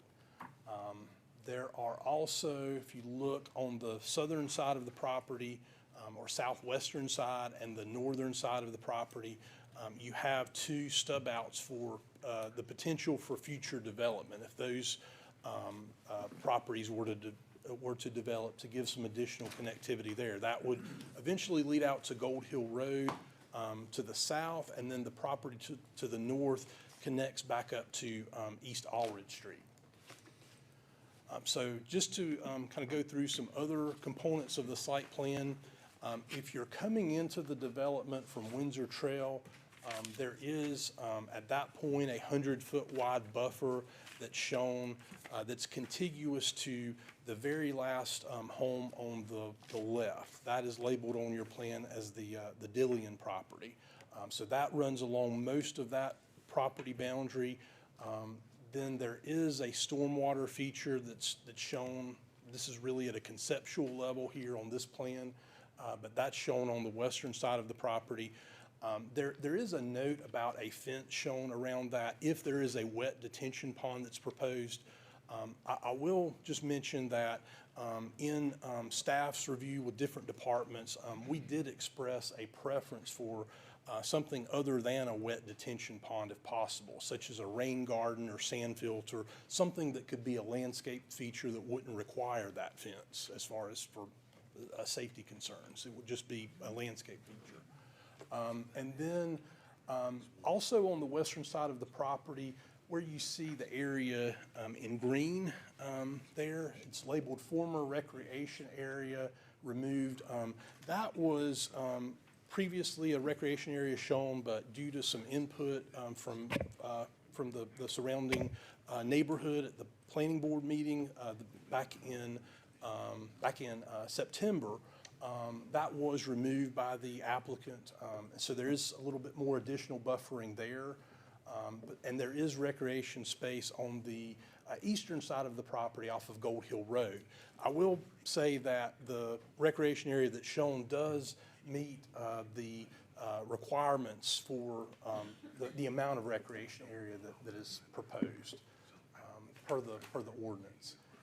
So there are sidewalks in the development. They are located along one side of the street through most of the development. There are some sidewalks after input from the planning board and staff to have additional sidewalks near that recreation area, that long block that runs between Gold Hill Road and the street that kind of comes to the north there. So there are sidewalks on both sides at that location. There is there's another stormwater control measure feature on the eastern side of the property, and also just to the west of that is a proposed pump station that would serve some of the utilities for the development. Along the border of the property that abuts residential properties, there's a minimum 25-foot buffer where the vegetation would be retained. We do have a condition if for whatever reason there's a gap there that would need to be would need to have a planted buffer. And there is also a 20-foot street yard buffer along Gold Hill Road where vegetation would be retained, with the exception of the roadways that are coming into the development and the stub-out roadways. And there's a condition that addresses that as well. So that's really just kind of the gist of the site plan. We'll move on. The applicant did provide some building elevations that are conceptual. They did include a note that these are for conceptual purposes and show material use only. Architectural styles and floor plans to be used have not been determined at this time. So you'll notice there's also a garage on each of these dwellings, and so the site plan does note that there are at least 2 driveway spaces per dwelling and then at least 1 garage space per dwelling. So there's 3 spaces per dwelling, some limited on-street parking available as well. So that does exceed the ordinance requirements in terms of parking. We have the buffering that's proposed. If we're looking at what's provided that's not typically required in a conventional subdivision, the 25-foot buffering along all residential property lines, the 100-foot buffer along the eastern side of that one parcel identification number there that you see, which is the Dillian residence on your site plans that's adjacent. and then the 20-foot buffer along Gold Hill Road. Typically with a conventional subdivision with single-family dwellings, there is no required buffer around that. Also, stormwater control measures are provided. That's not typically required with a conventional subdivision. Sidewalk is limited to one side of the street throughout much of the development. So that is a deviation from what we typically see with a residential plan unit development. However, with a conventional subdivision that doesn't receive a conditional zoning, sidewalks would not be required for a single-family development. Curb and gutter would. They're showing curb and gutter, but sidewalks would typically not be. In terms of the analysis from North Carolina DOT, we did send these plans to them. They indicated that a traffic impact analysis was not required. The applicant is also working with DOT on any required upgrades to Windsor Trail and Gold Hill Road. They may be able to address some conversation that they have had regarding that. The DOT has stated that turning lanes will be required along Gold Hill Road. You have that in your packets where there is a left and right turning lanes into the development there. Also some widening at East Allred Street as far as just a taper into the development. So if we look at the overall density, once you subtract out the right-of-ways, it is just over 3 dwellings per acre. If you subtract out the right-of-ways and the common area and the open space. There is a condition that will deal with the construction entrance, which we'll get to on that, which basically says that the construction entrance has to be from Gold Hill Road. There is a prohibition of construction traffic from Windsor Trail, and that would apply as long until all phases of the development are recorded. So the idea there is, if there is, once the complete development is, if it's approved, if all the streets are accepted and those plats are recorded, then city maintenance vehicles could enter the development, but no construction traffic as it's being developed. That would have to come from Gold Hill Road. So that's the very last condition, kind of working from the bottom there, but did want to point that out. Just a summary of some other conditions. There's a maximum of 196 dwellings on 196 lots. There's a condition that deals with preservation or replacement of the proposed buffer areas. There are multiple conditions on the development meeting various city policies, such as utility easements, maintenance that the homeowners association would be responsible for, fire hydrants, street lights, street paving, water and sewer infrastructure, sanitation, street turnarounds that comply with city policy if this is phased, or if there are different sections within this phasing. The addressing and street names, and all of the different permit requirements. Not only the city permits, but permits from the State Department of Transportation and State Department of Environmental Quality in terms of erosion control and all the environmental issues that are reviewed with a project of this type. There are conditions related to stormwater control measures, and there's a prohibition of individual driveway connections to Gold Hill Road. So the only entrance that would be there would be the main entrance into the neighborhood. There's also conditions on postal delivery, where that mailbox can be, and that be reviewed. So I think I've covered just a summary of the conditions. We do have them here if there are any questions on specifics that we can look at. John, can you confirm that on the stormwater? Yes, sir. Whatever practice we use, whichever design. Correct. The HOA will have the responsibility for ongoing maintenance and cover it, okay. Absolutely. It wasn't defined there in the notes, just want to make sure. Yes, sir. So that would be required to be shown on the final plat in terms of them maintaining that, so. So in terms of the land development plan for this request, it being outside of the city's current jurisdiction, The proposed land use map and growth strategy map does not designate this as part of the land development plan. I will say that this was previously in the city's jurisdiction until 2013, when the city released a lot of our zoning jurisdiction to Randolph County. Previously, it was in an what was considered an economic development area on the growth strategy map. So in terms of goals and policies that support the request, we have a total of 6 that we believe are supporting this request in the land development plan. Only one that we believe is negative toward the request, and that is that we don't have existing sewer going into the property. That would require an extension in the pump station that is shown on the site plan. So the planning board reviewed this, and so its recommendation and reasonableness and consistency statement was, even though the land development plan doesn't provide a specific growth strategy, as I mentioned, or recommendations for the property, the request can be reviewed against general goals and policies that advocate for sidewalks, open and recreation space, tree preservation and landscaping, and environmentally protective features such as stormwater control measures.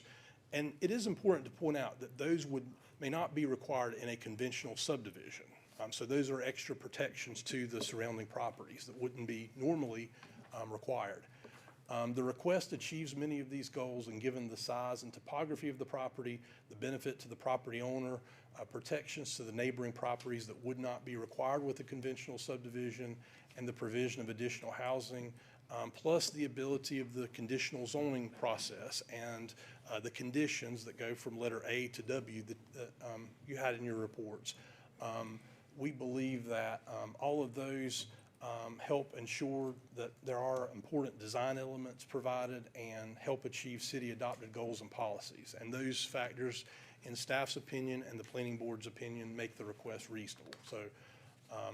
So, the planning, our staff does approve, but as mentioned at the beginning of this case, we are recommending that this be continued until after the annexation request is acted upon. So it would be appropriate to continue it now before any testimony is given by applicant or objection by whomever's now, or when do we hear that, Jeff? It would be appropriate to go forward with the hearing that you've opened the public hearing for the land use. Yes. And I'll just add, the state statute allows different interpretations for how to make it work. The reason that this particular posture is used on the order of the hearings is based on past practice, not this particular applicant. And it came up that a lot of applicants were reticent to move forward with requesting annexation if they didn't have any clue what may happen as far as getting feedback in the public and also from the staff and interacting with the board, because they don't want to pay taxes on getting property annexed into the city, and then they can't get the zoning that they had in mind initially. And as you are aware, once the city council annexes property in, it takes an act of the General Assembly to de-annex it. So the process is allowed to go forward. It also has the benefit to the city in that if there's a transfer of jurisdiction to the city, we have 60 days to apply zoning. The city would not go and apply, this is not city initiated, the city would not go with conditional zoning. It'd be a general classification, and it'd be hard to get the 60 days done. We don't want to have a no man's land as far as zoning out there if there's a lapse. So I just add that to say, this hearing goes forward, it's the broadest where people can participate, express the concerns, then we get later to the annexation. So we're in control of the entrance and not the exit. Correct. We let in, but not let out. Without, I imagine there's probably some rare exceptions, there usually is. But, however, I think it is, there's my understanding, question as much as a statement. Should we annex it, whether it be tonight or 60 days from now, we're required by law to zone it as something. There has to be zoning. It cannot remain unzoned. You are correct, and we only have 60 days once you have an effective date to get that zoning in place. Because if not, it'd be a taking with no given appropriate use, and that bring on a whole nother can of worms. So to, something has to happen somewhere, sometime, by someone, whether it's the county, the city, the, whatever. Once you vote on an annexation ordinance with an effective date, the clock starts running. All right, so I just want to be sure we're all, like I say, this is a little unusual for me. I want to be sure we all know what to expect next. So the next thing we expect. Yes, sir. And if you don't mind, Mr. Mayor Pro Tem, I did just want to mention at the planning board meeting. Yes. So they did forward a list during their September meeting of those who spoke in opposition to the request. Yes. I will also want to note that they did note in their recommendation that there was robust participation from the neighboring property owners. There was 10 different people that were mentioned there on the recommendation. One additional item I did want to mention, I believe this went out in your reports, that this was an additional communication that was received.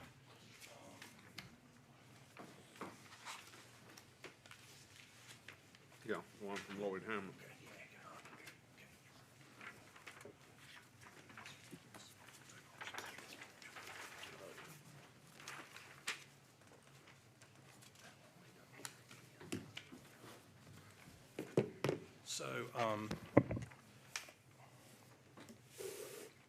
So at this time, I'll be glad to take any questions, if the council has any, before moving on to the other public comments. I was just wondering about, Yes, sir. the sewer, they have to build a lift station, and then, they would be, the developer would be responsible for that, the cost of that, right? For constructing it, yes, sir. And also, there'd have to be a sewer line to connect on. Yes, They sir. have to buy the right-of-ways and all that stuff and be responsible for all that, is that correct? If, now, I believe that would more than likely run along the the existing right-of-way. Okay, if there is a right-of-way. Right. And they would be responsible for pay to connect it and all that, right? Yes, yes, sir.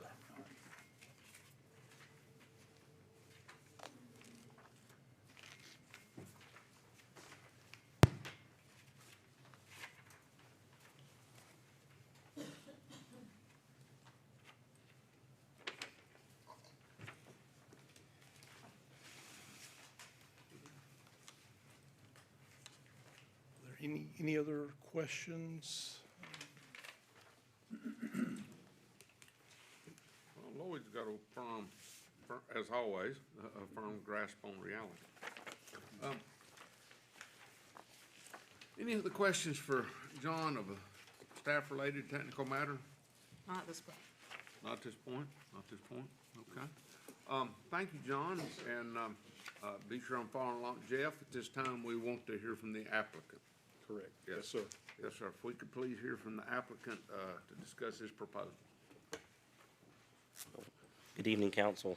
I'm Christian Vestal with Summit Engineering and Associates out of Asheboro and address 150 South Fayetteville Street. We're the civil firm that has prepared the sketch plan that you're looking at. Done a little bit of preliminary research to lay out the site. Working alongside the applicant who's with me here tonight. So I know there's some questions regarding legal access on the Windsor Trail side. There's probably some questions regarding speed limit on Gold Hill, the access through Windsor Trail, infrastructure, who's responsible for the installation and the cost of it. And so if there's any technical aspects to those items or to the sketch plan in front of you, I'd be happy to try to answer those questions tonight. Regarding the product, the intentions of the developer to build and sell houses, about the reputation and what their desire is for the city of Asheboro, I'll be happy to let the applicant answer those questions too. Well, let's just start with the elephant in the room, if you will. Okay. We've all, I believe, received a plat. I'm sure y'all are familiar with it, and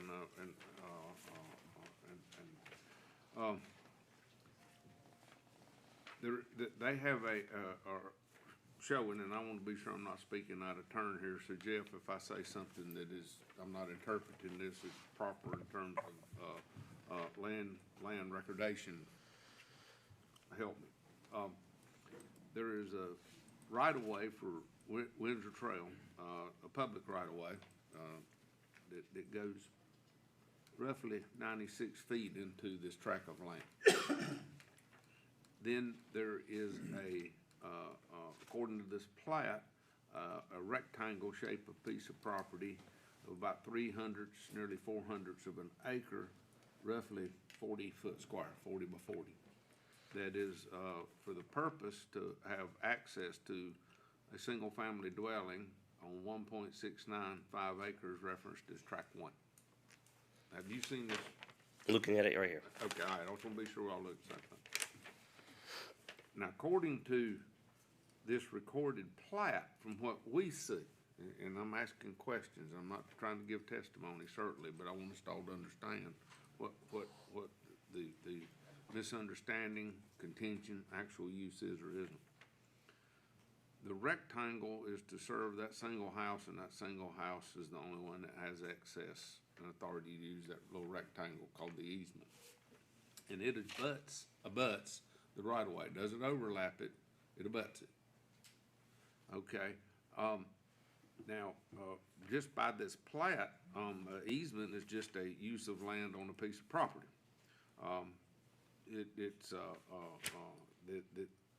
You can't take that use away from them. They'll be able to, the owner of the house, be able to access it.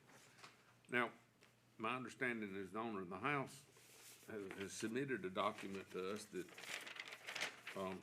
was signed, well, it was authored, I guess, because it's got a printed name here of the Tatums, and they have listed several conditions that they contend go with that easement that would prohibit anyone else from using it, but I see no recordation of this relative to the Register of Deeds or anything of such. So I don't know how to speak to it. If I may, Yes. the only thing I was going to say is, first, I don't represent any of the parties in here. I represent the municipal corporation, and the city is not trying to put the street in. The city's not trying to take any action. So I'm not offering a legal opinion on it, but I can speak to, and I think this goes to your point, staff did not take any adverse action based on what they saw, because just on the face of it, looking at the plat, you're referencing the plat that was submitted by the applicant, there was nothing inherently inconsistent with what they were seeing, because they saw an access easement. Since they saw an access easement, and it appeared that that was getting the ability to get to the road from the dwelling, they saw no, on the face of it, not saying what all the facts may be, but on the face of it, they saw no impairment or impediment to continuing to have access to the road based on the plan. So therefore, it didn't rise to the level that city staff would raise an objection over that. But anytime you talk about the ability to evaluate an easement, to evaluate the servient estate, which is the one track, which is the one you're going across to get to it, it's very fact specific. You need the title search, and that's what the hearing is for right now, is to see is there more to it than that. I hope that elaborates where the city staff position Well, is. that, in my I think we're saying the same thing, but I just want to view, make. that's what I believe I have, barring any further information, that's what I have in front of me at this time. And so it would appear that either, that's all there is to it, and the roadway can cross that easement, or with additional information, legal information, description, whatever, validated, provided, the proposed road would have to avoid that little rectangle by virtue of a T intersection, a curve, whatever the engineers come up with. That's what the parties can speak to. It just have to avoid that 40 feet. That's all. So that's all we know about the.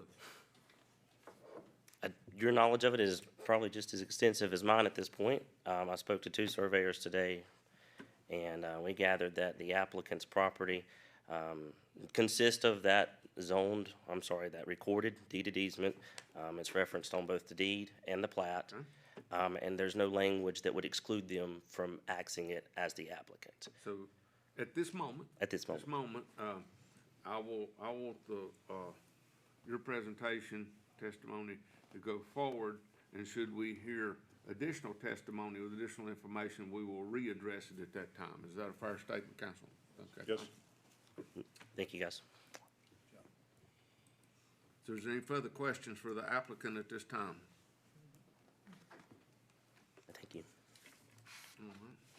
we may circle back to you. Understood. Mr. Mayor Pro Tem? Yes, sir. Since the applicant is here, while the conditions are out there, just take care of that now. Is there agreement with the conditions that were put forward? All the conditions as presented amenable to the applicant. Good evening and thank you, council members. you. Yes, absolutely. Thank you for giving the opportunity to present this case to you. So like, yeah, we are in 100% agreement with the conditions written by, Okay. presented by John and Christian. And absolutely, so like, we do custom building in Apex area. So we thought like, this area is ready for housing right now because with the existing manufacturing units coming around, popping up, it would be a good demand for housing in near future. So like we thought like it would be a better idea to put nice homes and make this area a little bit happening and vibrant. So please do consider our request, absolutely, but see what you can do about the decision. And we are 100% committed to build this community. Thank you very much. We appreciate your attention and effort. All right, thank you. All right, well, we've heard from the applicant. I would like, as the, if you would please, y'all can choose your order you want to come up and speak. Please share with us any and everything you would like to share. I would encourage, it be no more repetitive than you feel is necessary, and we will, attempt to address each and every concern and deliberate from there. So would the first person to speak against the request, please come forward, and if you would, print and write your name on the sign-in sheet for the record so that the clerk can be sure and get it correct. Hi, I'm Stacy Dillion, and I do have one question. How did you come about to know of this land? Was it an acquisition from someone within the city, or was it on your own as a LLC? Excuse me, just a moment. Counsel, would you give us some guidance here on how you want us to, how we should regulate exchange between the applicant and the neighbors? I certainly will defer to you as the presiding officer, but the recommendation is everyone should address their comments to the council, raise the questions you'd like addressed, and then the presiding officer will ask the applicant to come back. I just want to be sure we all understand the procedures we have to. Thank you. I apologize. But I appreciate If you'll it. give us the questions and concerns, I'll do my best to write them all down. And then, Okay. to the best I can, and you can correct me if I get it wrong, we will cover each and every item with the applicant. Thank you. Okay, so how did he come to know about the land? That was the question. I'm just curious, yes. Okay. I can answer that for you. It was listed with a realtor. Okay. I've been a homeowner at Windsor Trail in Hamlet Lake since 2008, a time when I made one of the most important investments of my life. Like many of my neighbors, I purchased my home based on the character of this community, a quiet street, adequate green buffers, and a sense of peace and space that made the area feel special. The proposal before you today to increase density through the new subdivision plan threatens to fundamentally change those very qualities that drew so many of us here in the first place. This isn't just about numbers on a zoning map or the lines on a development plan or even future tax revenue. This is about integrity and people, families who have built their lives around what we were promised in Hamlet Lakes would be. When I purchased my property, the zoning in place reflected a thoughtful balance between growth and livability, and now we're being asked to absorb a level of density that was not part of our understanding. Let's be clear, the proposed increase doesn't just add homes, it adds traffic, specifically to Windsor Trail, noise, and strain on already limited infrastructure. Studies to show impact of those have not been done to my knowledge. It erodes buffers that once gave us privacy, safety, wildlife next door, and a sense of separation from other development. And yet, the citizens that are most directly impacted by this change are the ones whose property values, quality of life, and whose daily routines are on the line, are the ones who have the least voice in shaping it. Meanwhile, it's hard to ignore that those voting on these changes respectfully are not the ones who feel the immediate impact of Asheboro's land development plan. This parcel was not on the land development plan. The density may look reasonable on paper, but for those of us living in its shadow, it feels deeply personal because it is. We understand that growth is inevitable. What we're asking for is balance, a more considerate zoning, like the R15 that Snowden is currently in. There are several properties that are in the plan under the required minimum of 10,000 square feet. Additionally, goal 5.1.6 of the LDP states that the city will continue to participate in the cost of providing water mains and sewer outfalls leading to properties within their primary growth area. However, this property is not within that primary growth area. Extending utilities to serve this property would not only contradict the city's stated policy, but also place unnecessary financial strain on existing taxpayers. Thank you. Thank you. Now, I want to be sure, did I provide you with a specific enough answer for? Yes, I guess I was just curious because in all the other developments proposed, it seems someone local was tied to it. That, I was just curious. Remax Central Realty brokered the sale. Thank you. Okay, next, up. Yeah, that's 17.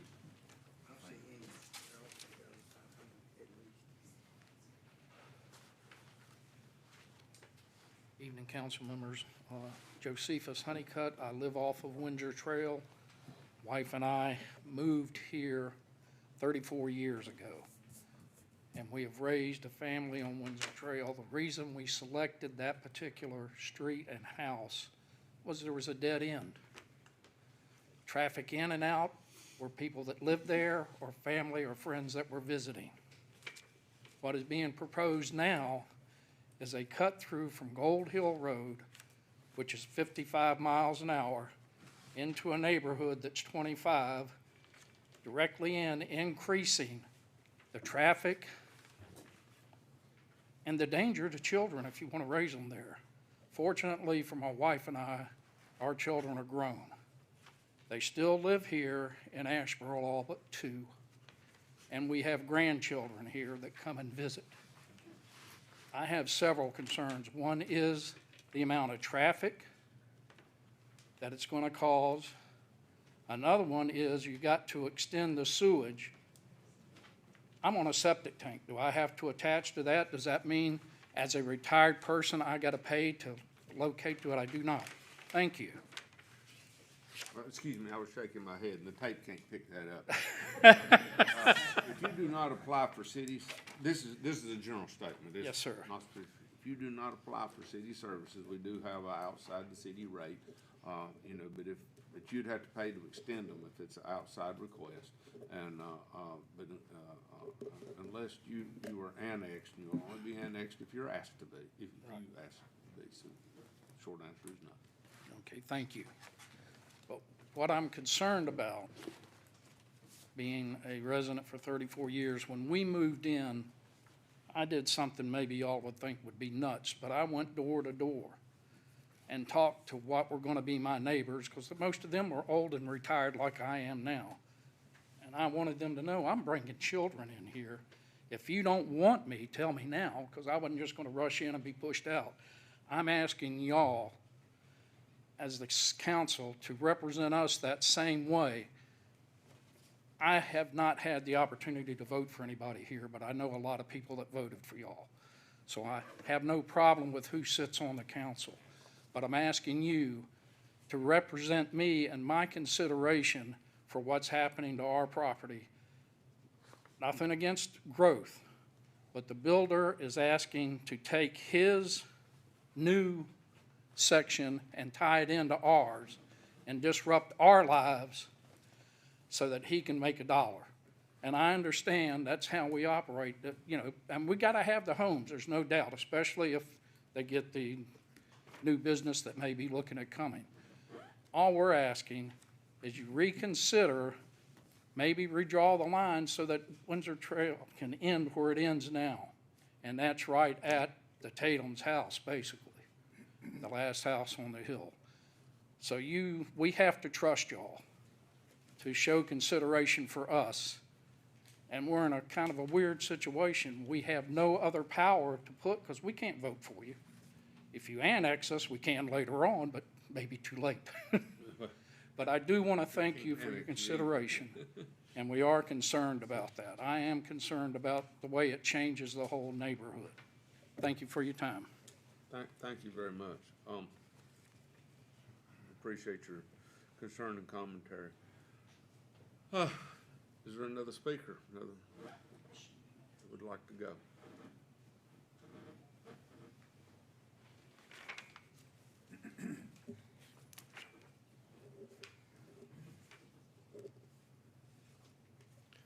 Good evening. My name is John Cowan, and I live at 1079 Snowden Court.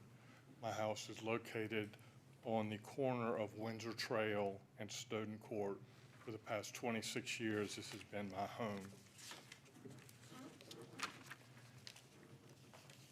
This development should not be allowed as currently recommended by the Planning Board, for far too many questions still remain.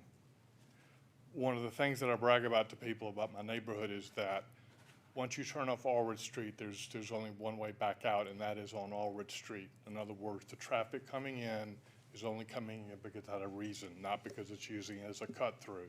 This would totally demolish that. I have no issues at this time walking my dogs any time of day and not having to worry about cars flying by me.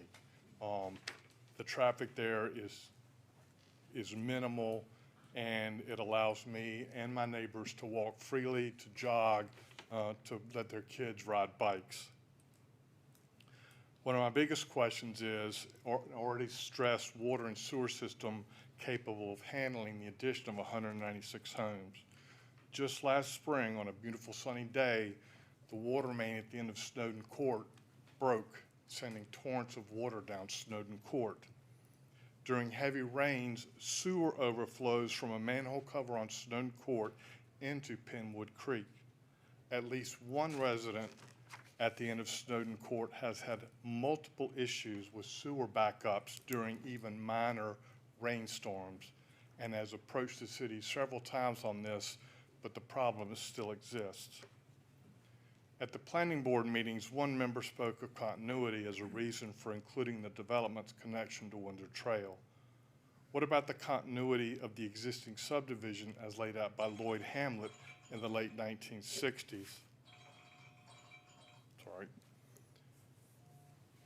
He still resides in Hamlet Lakes and has told residents Windsor Trail was never intended to go beyond its current endpoint. How was this development compatible with the existing neighborhood? As described, the development is completely incompatible with existing Hamlet Lake subdivision with which it will connect. Most, if not all, homes are brick, and nearly all have significant brick foundations which are required. My question for each of you, how many of you have had time to completely read through the rezoning request? More importantly, how many of you have actually driven on Windsor Trail and Gold Hill Road to look at the land in question? Looking at maps and photos on screen or on paper is not enough. Look at the homes in Hamlet Lakes and compare them to the images you have seen this evening about potential homes. Look at the way Gold Hill Road dips and curves in front of the site, and remember the speed limit is 55 miles an hour. Finally, I would like to argue that at this point, no decision should be made. As a result of Tuesday's primary show, there will be at least 3 new people sitting here, and possibly as many as 5 after the November election. It should be up to the new city council to make this decision, as they will be dealing with the impacts of this potential development for years to come. I want to preserve the livability, the character, and the safety of our streets. I do not oppose development in and around Asheboro. I only request that new growth be allowed in a way that respects and finds balance with current neighborhoods and homeowners. Thank you. Thank you, Mr. Cowan. I appreciate your insight and commentary. Much food for thought. Is there another speaker, please? Since I see no one else getting up. Where's, oh. My name is Barbara Ward. My husband and I have lived on Snowden Court since 1976. And we've seen the sewer and water thing blow up, and the city have to come out and fix it.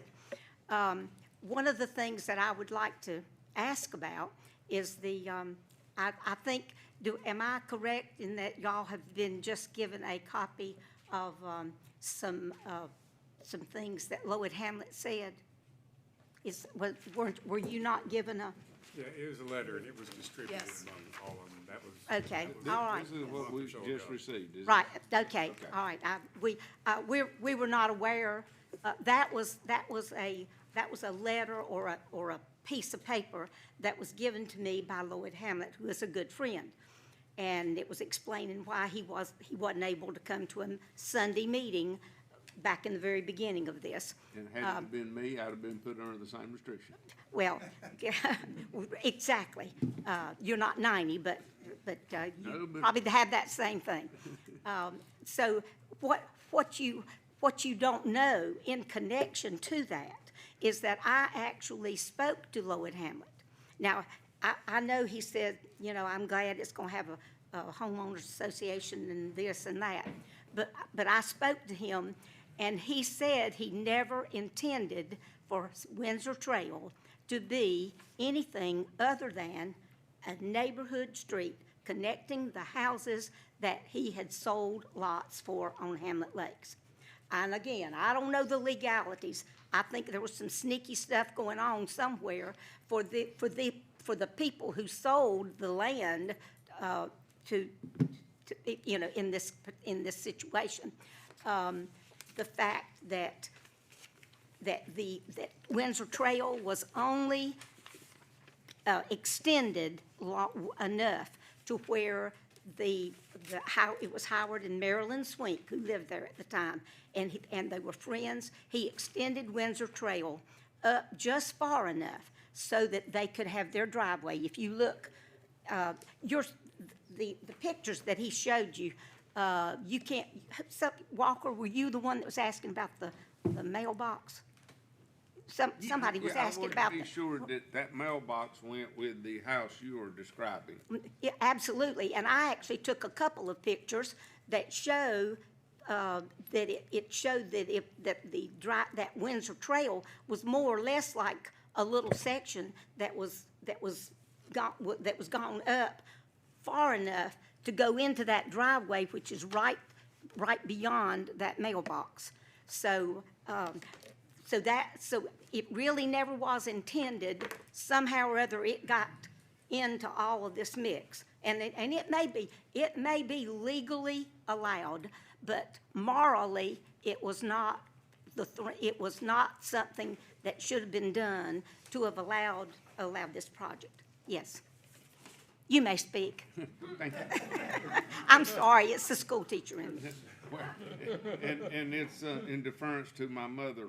I will wear a tie at 11 o'clock on Sunday. I will ask to speak to a lady. The information that we have, and that, I don't propose or profess to know anything. These are documents going relative to what you're saying.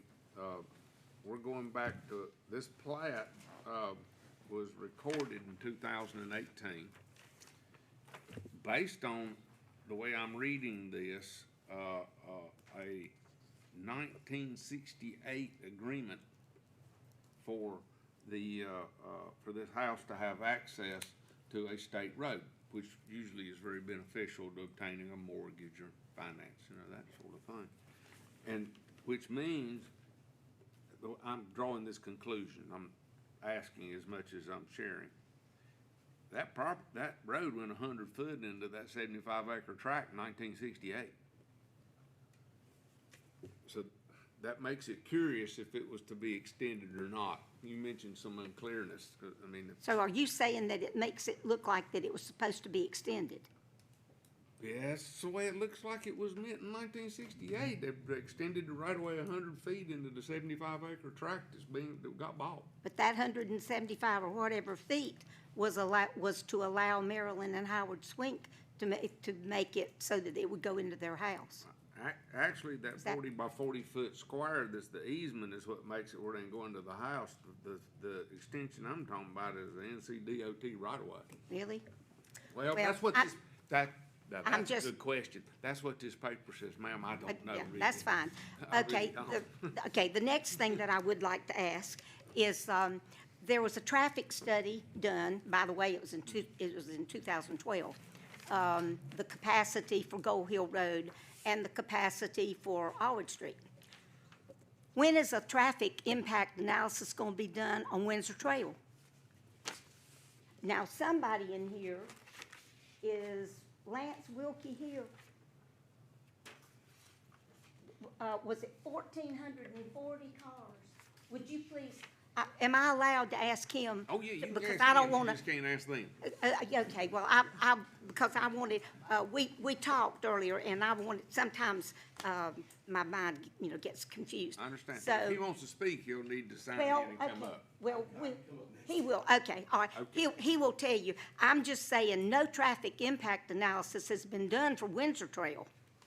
And that's one we're extremely interested in, at this time. How much is the traffic impact going to be? We are interested in that as well, and that is a requirement that the applicant will have to go through with the NCDOT. John, help me with this if I'm saying this right. The town or the state road to do it, they've got to talk to the NCDOT about what might be required. Right. And the DOT will apply everything you just asked to give them an answer as the normal procedure. Okay. All right. Thank you very much. I Well, appreciate your time. Because we don't know either. We want to know too. Yes, Not ma'am. as much as we want to know. Well, I assure you that that's true. But- I appreciate but it very It is a much. requirement, yes, ma'am. Thank you.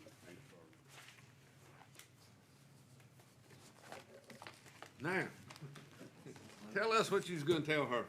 Calls. My name is Lance Wilkie. I'm going to represent the opposite side of the predicament we find ourselves in on Gold Hill Road. Okay. Guys, I appreciate your time and all you do for our city.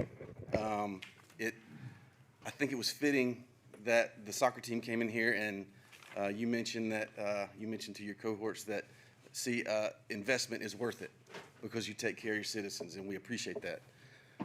So on the flip side, I would suggest you take care of your citizens' safety over money. What do I mean by that? So how does this whole thing start? I moved here in 2008. This city council sent me a letter in 2013, saying that I was going to be taken out of the city zoning area so that that area could not be zoned in and city stuff done with it. So based on that. We were disappointed by that too. I'm sorry? We were disappointed by that too. The state made us send the letter. Okay. With that being said, bring up to modern times, why are we all here? We're here because I think it was in 23, sometime this land was purchased to do something with it that it was never intended to do. Why that city council decided to take this out of city's jurisdiction? Probably for safety. Oh, okay. Well, I thought that was important. I really wasn't trying to be trite with you. We did not make that decision. The state of North Carolina made that decision for us and every other municipality in the state of North Carolina that they thought the ETJs were larger than they should be. Okay. And it goes way back to cases largely stemming out of federal, of overreach, people annexing and not providing the services, or doing ETJs and then not providing the annexation in appropriate time. So the state brought those limits in, and this was a pure measurement with a ruler on a map. okay. That was forced on us as well. Okay. But for the good or for the bad. Sure. But we got the exact same result as you did. Sure. So my guess, well, not guess, you said it, but I would say the reason why this property shouldn't be developed is for safety purposes. Okay. The whole reason this project can happen is because it needs fire code access to Gold Hill. Without that, from what he said, I don't think it's possible without that access because I'll of answer the that size. question. So federal law requires that once you pass 90 residential units, you have to have 2 access points. There you go. That's fire code from 2012. So, something else that was mentioned, it said that NCDOT did not require a traffic safety plan. NCDOT does require plans, but up to 300 units. If you look at comparable cities in our county, Archdale is 50, and they require a plan after 50. I spoke with NCDOT today. This is almost 200 homes, so double the size. So then I asked our NCDOT representatives here in Randolph County, okay, Gold Hill Road is 55 miles per hour. With the amount of traffic that comes down Gold Hill Road every day, as was mentioned, 3,600 cars a day, NCDOT predicts an additional 1,400 cars would be on top of the already existing traffic to be split into, so Gold Hill would, let's say, receive 700 additional cars. So you're looking about 3 cars per minute coming down that road at 55 miles an hour. There are many places on Gold Hill, not just in the area, the road frontage that they own, that is very dangerous to even pull out on, just for people that live there, much less go to your mailbox. So there is 1,200, around almost 1,216 foot of road frontage on that property on Gold Hill Road. I got one opening. It's being said that they're going to offer a 25-foot buffer on each side of that property on Gold Hill. NCDOT says for a road that's at 55 miles an hour speed limit, it's required visually, both sides need 600-foot line sight of vision for traffic to add that road. There is no way that they can make that happen where they're trying to make that happen. It's not possible. So they said if worst comes to worst, how they get around that would be to make that an emergency only entrance, meaning only fire, EMS, whoever has access to that entrance. What does that do? That takes an additional 1,400 cars and puts them on Windsor Trail side. So, because normal traffic can't enter there. Enter where? On Gold Hill?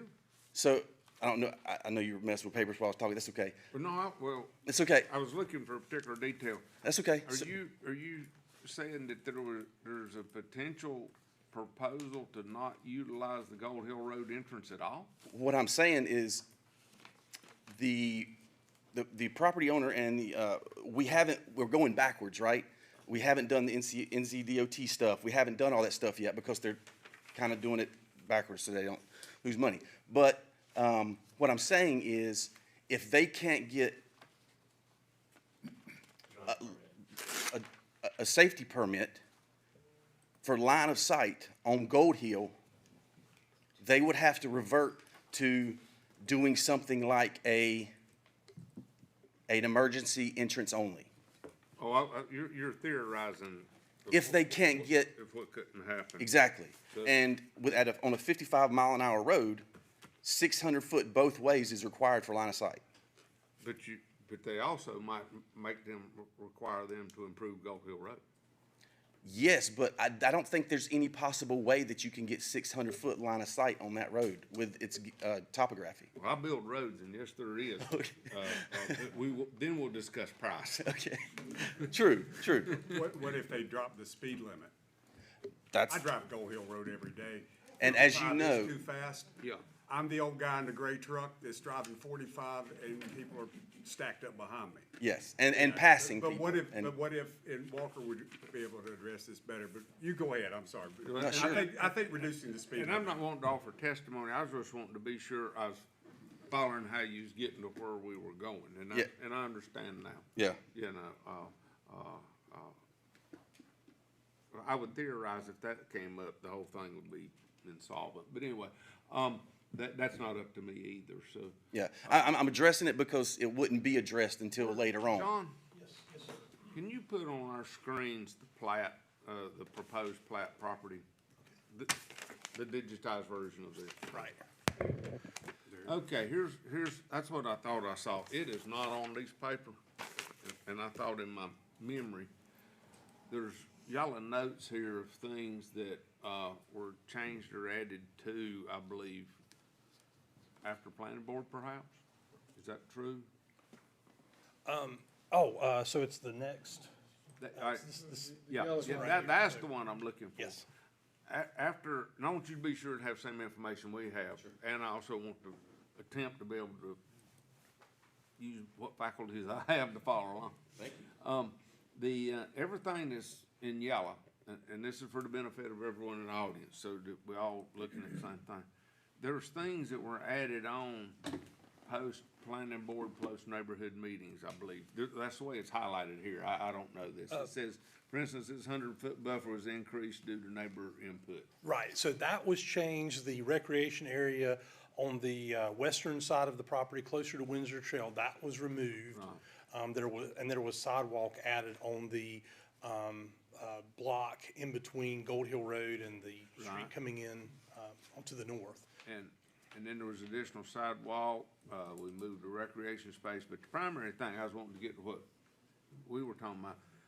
This page shows right and left turn lanes. Now flip over to the next one. Sure. Which that means if they got right and left, then it's probably an asymmetrical widening with a center turn lane and then right-hand turn lane coming in. That or near side, Whichever way the drainage and the super works the best. And it says here, and this is a question I want to know because you want to know. NCDOT has indicated turning lanes will be required from Gold Hill Road. So what that tells me is they have met with NCDOT. NCDOT has evaluated and they've determined that that entrance is acceptable to tie into that road if they build a center turning lane and a right turn lane. Is that, I can ask them A questions. formal driveway application has not been submitted, but yes, conversations have happened with DOT, and DOT has. So you have preliminary conversation and that's their initial input. Correct. But not final approval. It could, so that's a minimum of what they'd asked. Correct. They may ask more. They may. The person I spoke with today, I can give you a name if you need it, said that they have not, they knew about this project, but have not even touched it really, is what I was told. Well, Yeah, there's no official piece of paper yet, correct. So in regards to the turning lanes, this first initial phase, is that center dot is on a hill, and it's a pretty steep grade. The pictures that is shown in here does not do it justice. If a turning lane is proposed, if someone's coming north to south and they crest that hill around that turn, and I see people pass people daily on my road. If they pass somebody cresting that hill, they will smash into who's ever in that turn lane. well, there's three components of a turning lane. There's the taper, and then there's the stacking area, and then there's the turning section. And they, speed limit and terrain, and traffic count, all those are figured into making that determination of size. And so, for instance, in a less visibility area, the stacking area would be larger, so the more cars will be out of the way based on that. So there's a formula for it. Is My issue is that a traffic safety plan is not required, because it's not up to 300 homes based on NCDOT, but based on the city of Archdale, they do it only 50 homes. They gotta do the plan to give a driveway permit. It's probably because it's for safety reasons. It is for safety reasons. There's a whole department and a whole fund for that. So, but anyway, that's my familiarity with it is they can't get a driveway permit without a safety and a traffic count evaluation. Whether they make them do it by a traffic engineer, submit it and they reject it or approve it, or whether the highway department does it with their own engineers, and that's gonna be up to the maintenance engineer in Randolph. I could be missing something, and you can speak to it, but, from what NCDOT told me today, a safety plan is not required, like was written up there. A traffic safety plan is not required.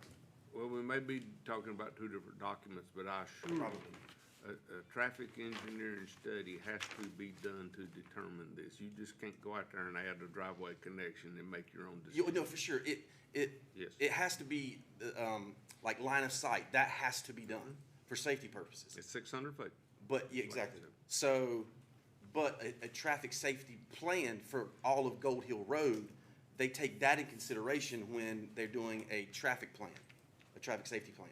And that's what they're saying that they don't have to do, because this plan is up to 300 homes.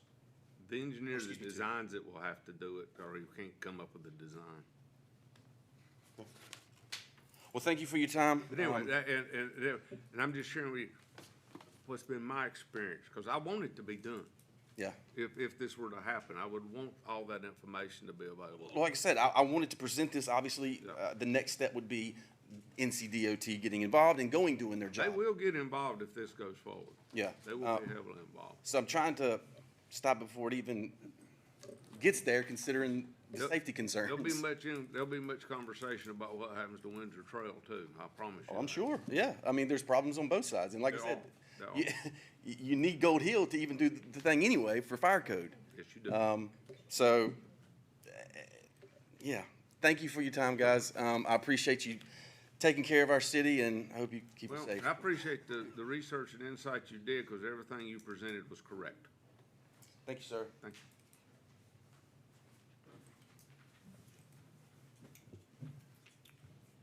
Next, yes, ma'am.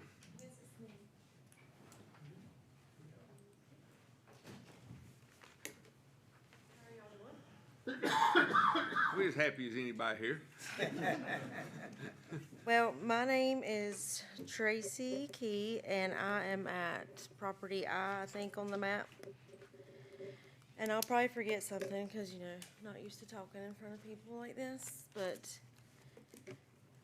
can I hand y'all something? Sure. Okay. Absolutely, anything you'd So, like to have.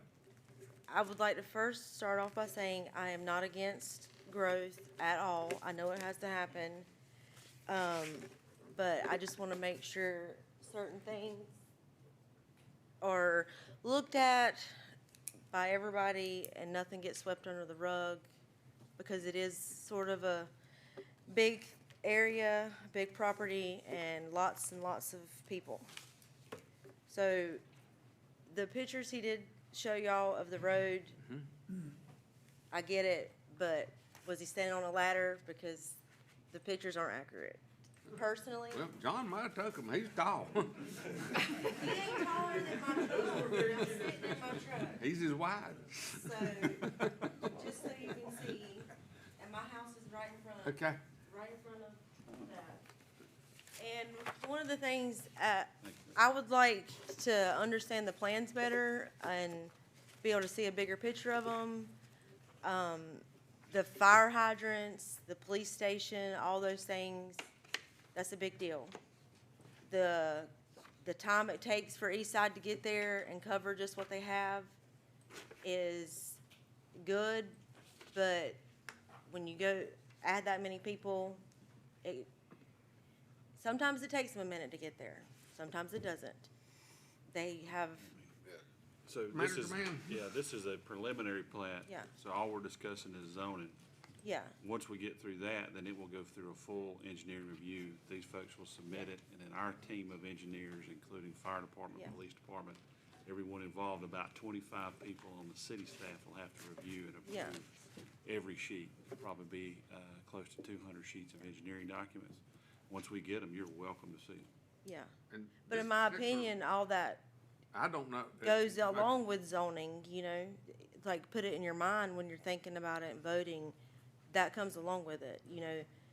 Asheboro City gonna cover it, that's Yes, it will be. I know, It will be in the City of Asheboro you Fire know, Department as well as our police department. I feel like Asheboro City should be able to hire more people, officers for That's that. always a consideration. I feel like all those things tie in to rezoning, not just let's rezone Yes, the ma'am. property. The speed limit is crazy on that road. The wrecks are outrageous. I would tell everyone here, since speed has been repeated, the city cannot control the speed limit outside the city.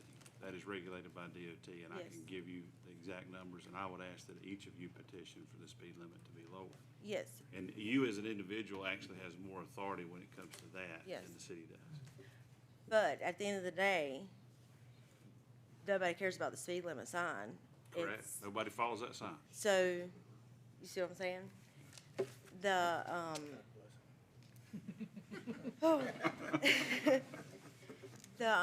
the reason they sell radar detectors. Yeah, so, as far as that goes, if it was being rezoned into, if y'all do rezone it city and you get it approved, somebody bigger than me needs to do something about the speed limit, Yes, of course, I can petition the speed limit now if it stays county, blah, blah, blah. But if it doesn't, the speed limit needs to change. Well, Gold Hill Road will remain a state road and under the jurisdiction of the state no matter what happens here tonight or subsequent to tonight. And Okay. there is a very specific, actually, it's not even a complicated procedure to request a speed limit reduction. And as the manager shared, citizen input, has way more sway with them, but we would be happy to assist anyone that wanted to request a reduction in speed, because our farms are very similar to ours. Yeah. We raise them, well, we rarely raise them, but mostly we lower them. Yeah. Speed limits when traffic develops, when Old Cox Road was Old Cox Road before Zoo Parkway, it was Zoo Parkway, that was a 55, and then it went to a 45, and as two more subdivisions came along, it went to a 35, and it is a state road. Yeah. But by virtue of citizen and city efforts, those speed limits were achieved, so, quite frankly, I'd agree with you, I drive that road often enough as it is, if this never happens, it probably ought to at least have a 45-minute limit sign, so they can go out there occasionally and calm everybody down. It is 45 right before it hits the peak of that hill, Yes. and it don't matter. I understand. Don't matter. And based off the NCDOT, Gold Hill Road is ranked one of the highest of dangerous roads in Randolph County already, as it is. So I just feel like all those should be considered. One thing about, didn't go to college in Seoul or, top, however you say it, you know what I'm talking about. So, let's say they have to do all these things and have to grade it down to get it approved, because there's like a 750 to something, hill right there. All surrounded that area is flood zone. So if you go tampering with the land, is that gonna change all the property surrounding it possibly to a flood zone? I certainly couldn't answer that Yeah. question, but I know if you start moving one piece of dirt, something else Yeah. has to happen. So I feel like somebody other that doesn't have anything tied to it should probably look at something like that, if a turning lane has to be put in or whatever. I personally, if it got approved, 196 houses is crazy. Could we make it smaller? I would prefer a bigger road buffer around it. And one of the questions about the road buffer is he's already offered to say 100 feet off the Windsor people's property and then 20 off of all the other ones. Does that technically start off of, the lot set requirements, then it starts the buffer, or does it start at the property line? It starts at the exterior property line. So it'd be 25-foot buffers, so then your houses would be what? They could still be closer? No, there's a, within the city zone, and I want to be sure I'm not speaking to this. I can't read this small, but there are minimum setback requirements, and they're probably on this plan somewhere here. So you got a 25-foot buffer, and then you may have, just I don't know, because I can't read it, 25 feet side yard, 50-foot backyard, 30 feet front yard. There's numbers that go with that. So the house cannot join the buffer. John, So can you answer that question? So it would start off of the buffer? No, the yard would, but not the Yeah. house. Yeah, that's what I mean. Yeah, okay. Yeah, the lot. Yes. Okay, that's what I was curious about. Yes, I think you answered. I can address Yep, okay. the buffer. So there would be, in addition to whatever the vegetative buffer that's shown, there would be a 25-foot rear setback on the homes, a 10-foot side setback, and a 30-foot front setback. Yes, sir. Thank you. And what they're asking for in doing just, basic math, basically is, I know what it says, but when I really get down and look at it, it looks like it's gonna be like more like 4 or 5 houses per acre than 2 or 3. John would have to speak to that math, because when he presented us the number, he took out the roadways, the recreation areas, the buffers. Right. And so he gave you a net houses per net lots acres. So there was more acres there than the number he was dividing by. Correct. So explain that to us, please. Sure. But like the average lot size on the paper is 9,750 square feet on the plan that was given to me. No, the smallest. 10,050 Yeah. is the smallest. But on what was, it changed? Cause I was, They have, we don't know. this is what I was given right here. No, the smallest lot in there is 10,050. It says,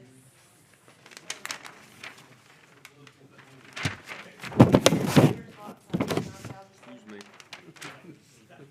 This was, I believe this was like a very early version of the plan. yeah, well, I haven't received anything else other than that. So, but they're, sure. You gonna let me take it home? Yep, we got more up here, if you'd like. And then there's more, there's another one after this one, if that makes you feel any better. So, what's Look the at this average lot size? I can't see that. I can't neither, that's why I'm asking him. You gonna zoom in on it? So what's the average lot size now? 10,000 square feet?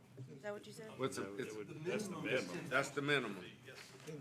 10,050. Right, and the 3.1 dwellings per acre it takes out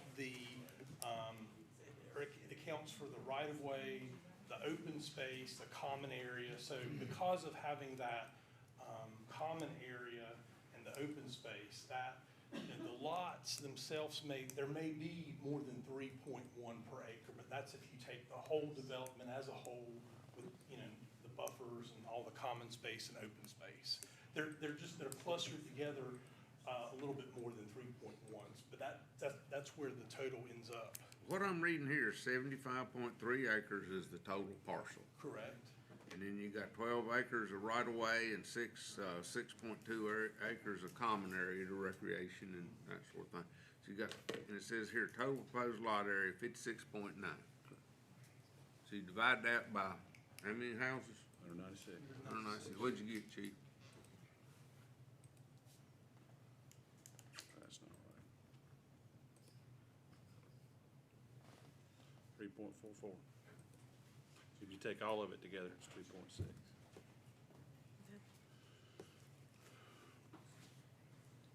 Okay, so that was a concern about, Randolph County. how many houses you fit in there. Could we make it a little less houses, if it gets to that point? The other thing, in the last meeting, when he showed the pictures of the houses that he showed today, he said those are not the actual houses. Well, I feel like the actual house site plan should be submitted before it's rezoned, because that is a big deal. And the builder building it, he says it's his company. I you know, he's not local.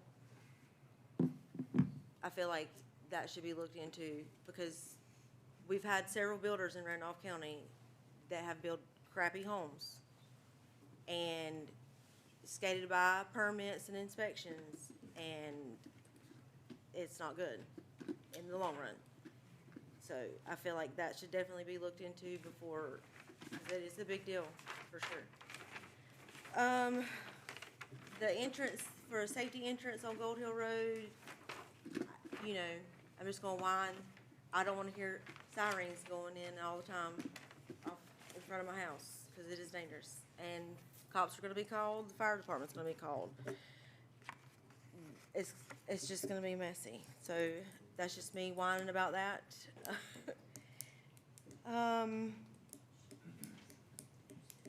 Let's see, what else was I gonna say?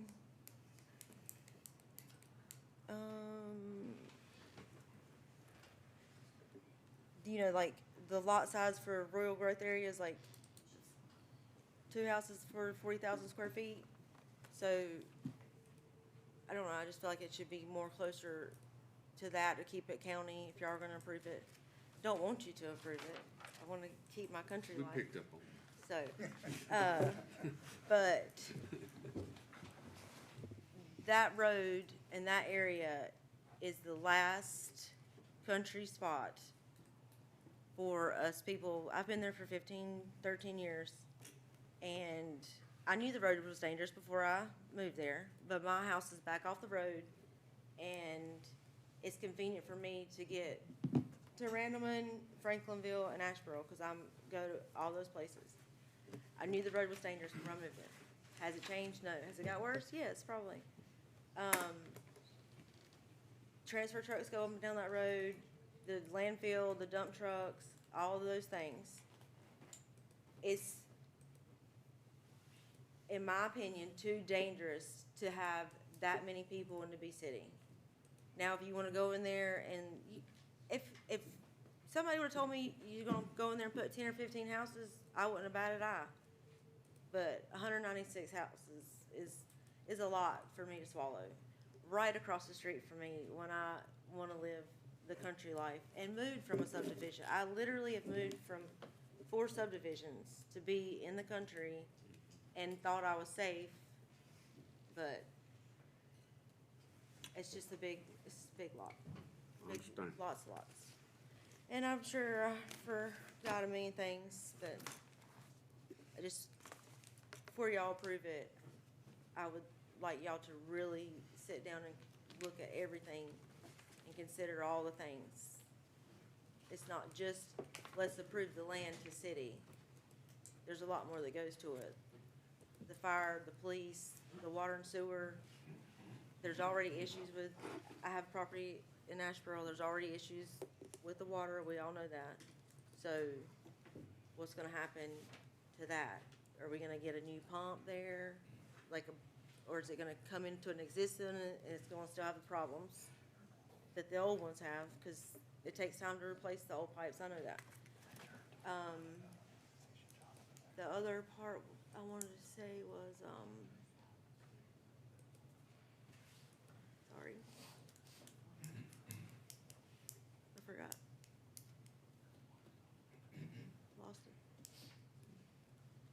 Well, if it crosses your mind, you can come back. Yeah, appreciate it. I lost it. But I appreciate y'all. Thank you very much. Thank you. Thank you. Next.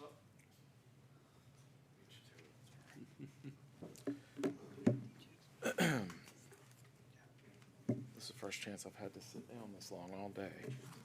Me too.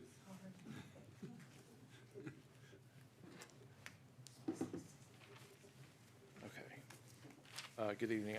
My name's Jonathan Dillion. I just first want to say I think what we're hearing is this is just far too many homes. R15, 2 houses per acre instead of more than 3 would be far more appropriate. And again, good evening, Mayor Pro Tem Moffitt and to all the council members. I know this has been a long evening. Again, my name is Jonathan Dillion. I live at 833 Windsor Trail, and I own 2 side-by-side lots, including one directly adjacent to the proposed development, and that is Lot T. That's been my home for over 17 years. I moved here from Norfolk, Virginia, away from that. First, I'd like to thank the city staff for their professionalism and their transparency. They've helped a lot of us better understand this proposal, and that's included sharing information about other recent housing developments in Asheboro. But through review of that particular material, it's become very clear that this project is unlike those examples. In those cases, new neighborhoods either stand alone, and that's what happens most often, or when they're connected to existing ones, they do so with larger homes and larger lots at times that complement and enhance those surroundings. Again, that's why I think our R15 zoning would be much more appropriate for starters. This proposal does the opposite of that. So it links an established neighborhood of brick homes, or at least 2/3 brick. That's what's required in my deed. Many sitting on lots that are well over an acre. I have 2.7 acres myself. Again, to nearly 200 houses that are packed tightly together on much smaller parcels. I think the average proposed lot size on the original plans we received were 0.22 acres, less than 10,000 square feet, and we're there now, but that's still 10,000 square feet. This kind of density doesn't fit with the character or design of Windsor Trail or my community. Over the past month, my neighbors and I have sent emails, photos, letters, and a lot of our core concerns have gone unaddressed, and there are questions that are still unanswered. No hydrologic or soil stability studies have been shared publicly, even though this property contains sustained slopes that exceed 20% and soils that the city's own LDP describes as only 50% usable, because they drain slowly and they swell when saturated. And at that first mention of the LDP, the land development plan, let me emphasize that, again, this parcel is not in that plan. Flooding is already a problem for many of us, and for my property in particular. Again, I own Lot T and the adjoining lot beside it on Windsor Trail. Both of these lie directly below the steepest section of the proposed 75-acre site. The city's own topographic data shows a 70-foot drop from the ridge inside that tract down to my backyard. So what that means is almost every drop of water that falls there ends up in my backyard. Before a single tree has been cleared, stormwater already pools in parts of my lawn during heavy or prolonged rain. Many times it's been as high as 3 feet. These are not isolated events. My pictures are smaller, but this is my storage building that sits in my backyard. It has a river under it at that moment in time. Again, this is the backyard that I have, and anytime it rains, I don't know what I'm going to come home to. Sometimes I come home to a lake house, and if it stayed there all the time, that might even be a good thing, but it's not. This is a trampoline. I don't know how many trampolines you've been around lately, but they sit about 3 feet off the ground. As you can see, this water is at that trampoline. This is not an isolated event. This happens sometimes twice a year, sometimes 3 times a year, sometimes every other year. Like I said, I've lived there 17 years. So that's now. This plan calls for excessive cutouts, when this grading happens. Cut and fill across slopes between 15 and 30%. Cutting into that kind of terrain will leave bare soil that's exposed for years, and gravity will do what it does. It will carry that water, debris, soil, not just to my backyard, but to my back door and my home's foundation. In an email dated September 26, 2025, I think it's Michael Roney, the city's water resource director, wrote that, and I quote, "Lots in the eastern half of Phase 1 are shown to drain to Phase 2. So and this is a quote, let me start over. Lots in the eastern half of Phase 1 are shown to drain to Phase 2. So Phase 1 can't be developed until Phase 2 is developed. That means the site's stormwater system for one phase depends on a future phase that would not exist. If grading starts on my side first, there will be no drainage infrastructure in place, and every bit of that runoff, sediment, and debris will flow toward my property, again, compromising the foundation of my home. Even when the project's finished, the problem won't disappear. The stormwater controls that can slow that rate of runoff can't change physics. The same volume of water will still move downhill, maybe more slowly, but it'll go onto soil that already holds all it can. Our clay-heavy ground expands when wet and weakens when saturated. Even controlled water goes downward. And once you strip away vegetation and pave it over with driveways, streets, and add 197 rooftops, there's no going back, and there's no way to determine how much water will actually flow into my property. The city, again, the LDP warns against this. It states, and this is a quote, "Development on slopes greater than 20% and sensitive soils should be discouraged." The East Small Area Plan calls the land east of Asheboro that we're talking about tonight, quote, "severely limited due to poor soils, steep slopes, and floodplain conditions." The staff report references, I think, goal 4.1 in the LDP that calls to protect environmentally sensitive areas like this. And again, it is not in a floodplain. It clearly sits next to one. So this proposal adds hundreds of impervious surfaces to a site that meets all three of those warnings. The reason this development has been altered to include storm control measures that are not conventional, because there's two, it's because the land is not conventional. It's too steep, it's too unstable, and it's too close to a floodplain for this kind of density. And it's telling that this 75-acre tract sold for around $356,000 just a few years ago. Land often sells for what it's worth, and that price says a lot about its limitations.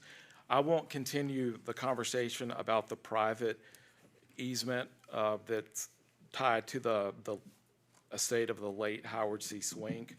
But again, that to me looks as if that state road, NC-DOT maintenance, ends well before the current terminus, and that remaining section is a private easement that was created in 1968 to just serve that residence. And again, there seems to be a big question there. I also remember, I talked to Howard Swink. He was my neighbor for many years before he and his wife both passed away. And I was told that this road will never go beyond his mailbox, because what was beyond that mailbox belonged to him, and I realized a road could maybe build around it. So this, again, the easement was re-recorded in 2018 because they carved this tract that the Tathams live on out of the larger 75-acre lot.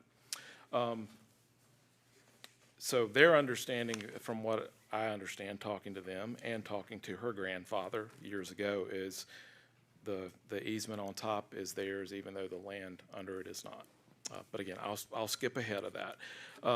So our neighborhood's been stable for more than 50 years. The houses there are well built. They're mostly brick with mature trees and thoughtful setbacks. And many of the deeds, including my own, include restrictive covenants that define architectural standards and lot placement.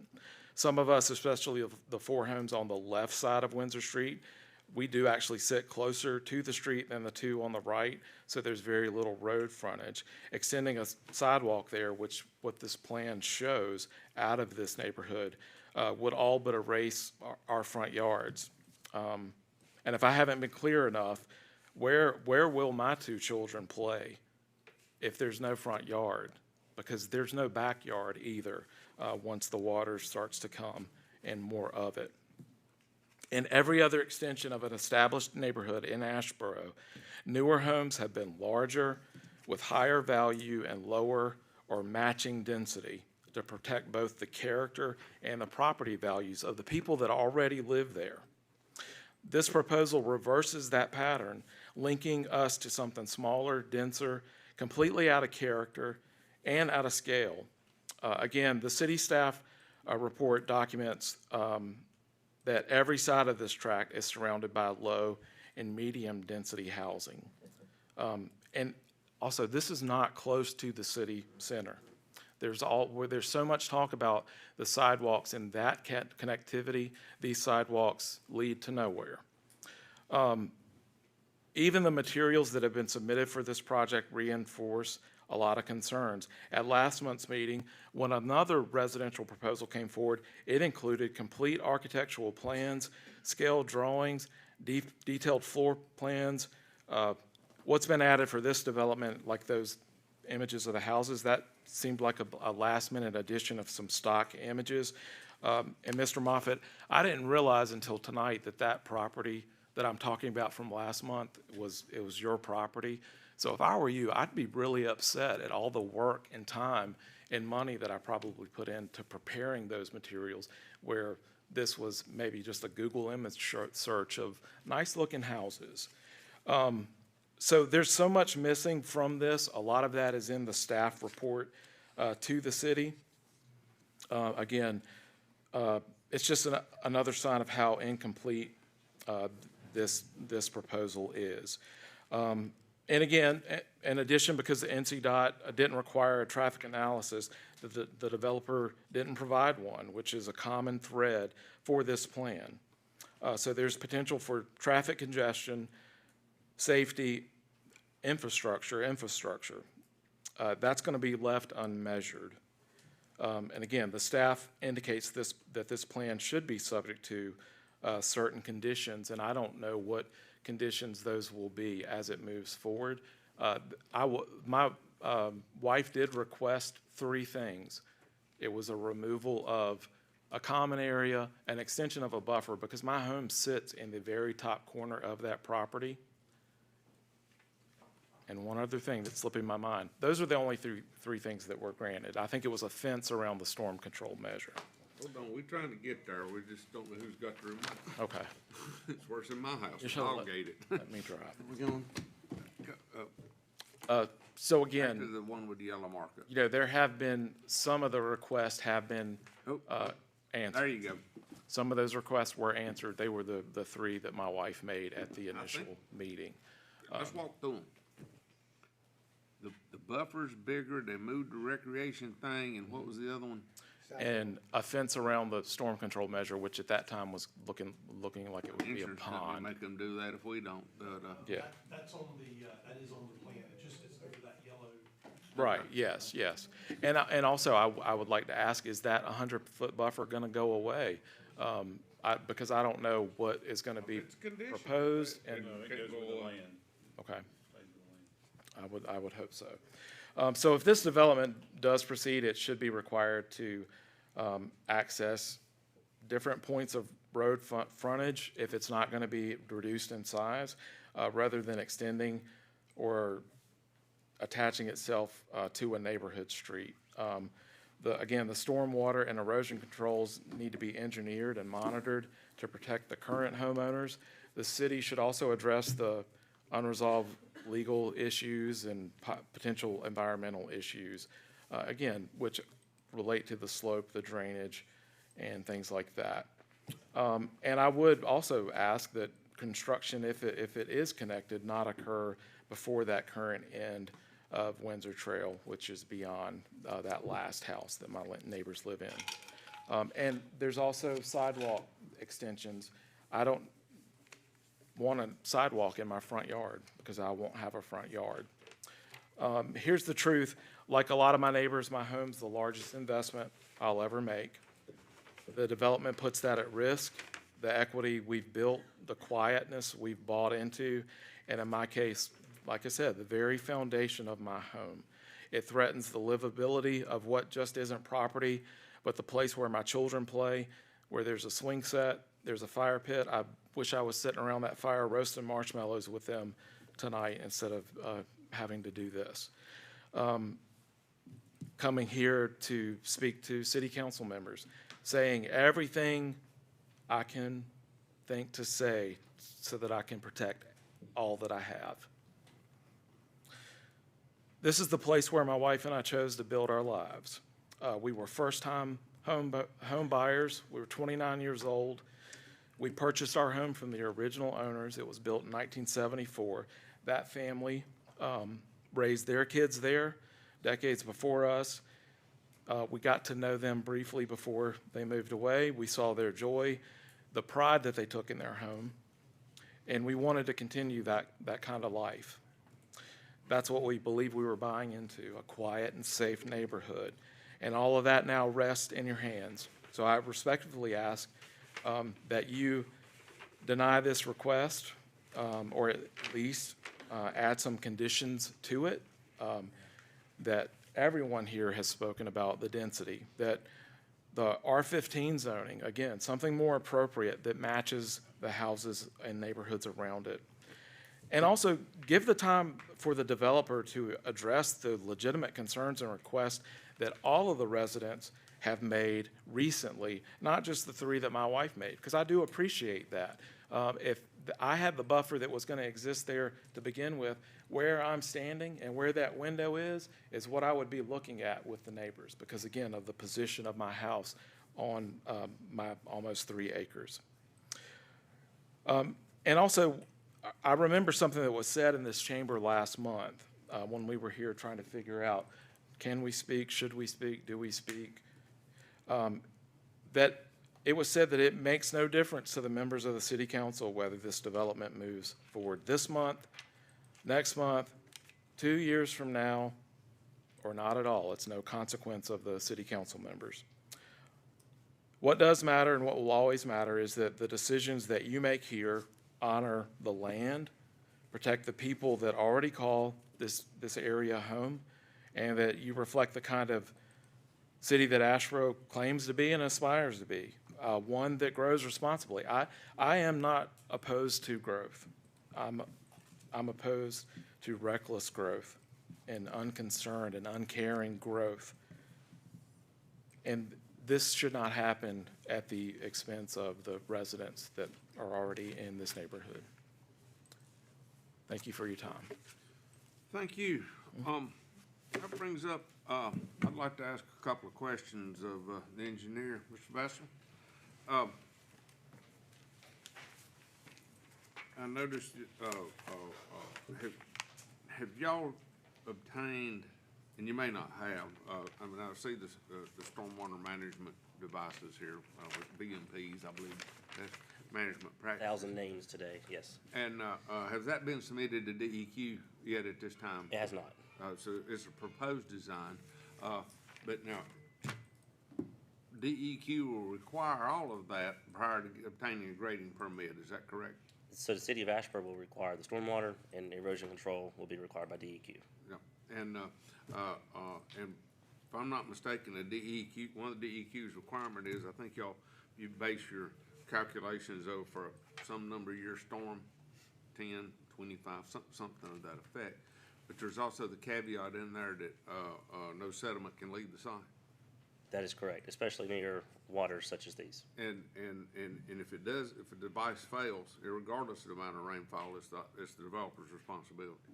Financially, yes. And if that's not adhered to, there are very strict and severe daily monetary penalties. Is that correct? Yes, sir. So there, I just want, there is safe provisions that the state, either via the city or the state themselves, will enforce. Correct. Okay, I'll get to you. And so I just want to be sure we weren't just talking about something willy-nilly here. There are procedures and controls. Okay. Does anybody else have any questions along those lines? I wanted to ask about he kept saying that the sidewalk was going in front of his house. The sidewalk will stop at the development, right? Well, that's my understanding too, although his house is pretty close to that property line. Very close. Yep, the sidewalk will stop at the subject property line. Well, let me ask you this, if we were to have a condition that it stops at the beginning of the buffer, would that be, is that what you're talking, you'd like less sidewalk coming to you? Yes. Is that something we have to authority to address, John? Yes, yes, sir. Okay.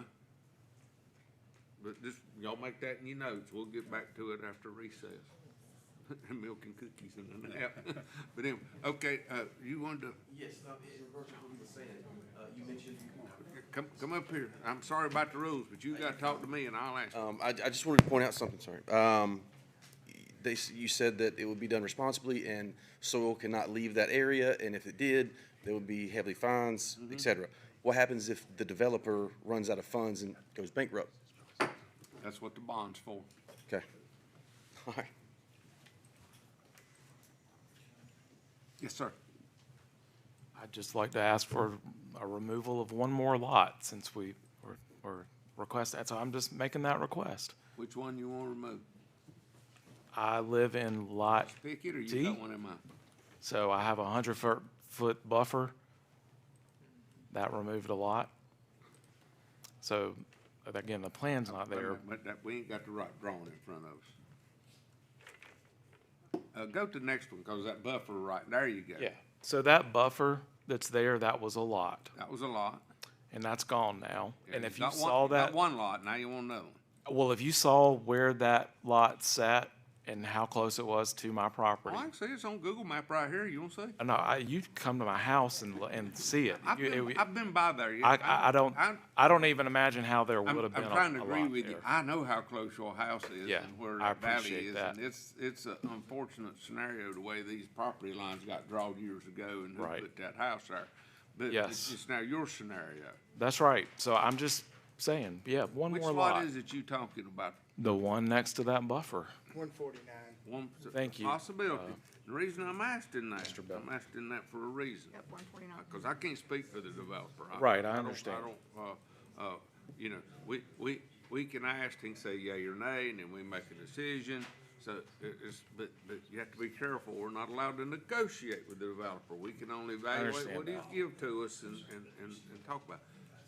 But if you made mention of this, since you brought it up, I'll talk on it. Sure. This little red square, that's the easement you was talking about that goes with that house. Right. It abuts the end of this right of way.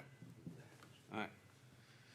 We don't have any documentation in front of us at this minute that says that's exclusive. We just Right. says it has that this house has access to this right of way. The right of way is DOT. Right. But if this were correct, by some odd chance, he'll have to either put a curve in the road or a T intersection. I understand that. So the reason I'm saying that is that might eat up that lot. It might what? It might take up that lot to make that turn. So I understand that. there's a chance you might end up there anyway. Right. And again, there's a natural spring that's Okay. either behind that buffer or that lot. And again, I don't know what it would look like if a house was there. They don't know either. They may not never build it know how when they get into clearing and getting into these fine details. But what we can do is we stop at sidewalk, if that's what you want. Thank you. All right. Next. Hello, my name is Marlon Pomey, and I live at 1111 Gold Hill Road. And I know this is all about money and the property, developing the property, and just basically getting, I appreciate you guys wanting to do what you have to do, and thumbs up. I'm a contractor. I get it. I'm just concerned about the safety of Gold Hill, coming off of Gold Hill Road. I live right there on the corner where they logged. My property actually butts right up to their property, where they cut and logged.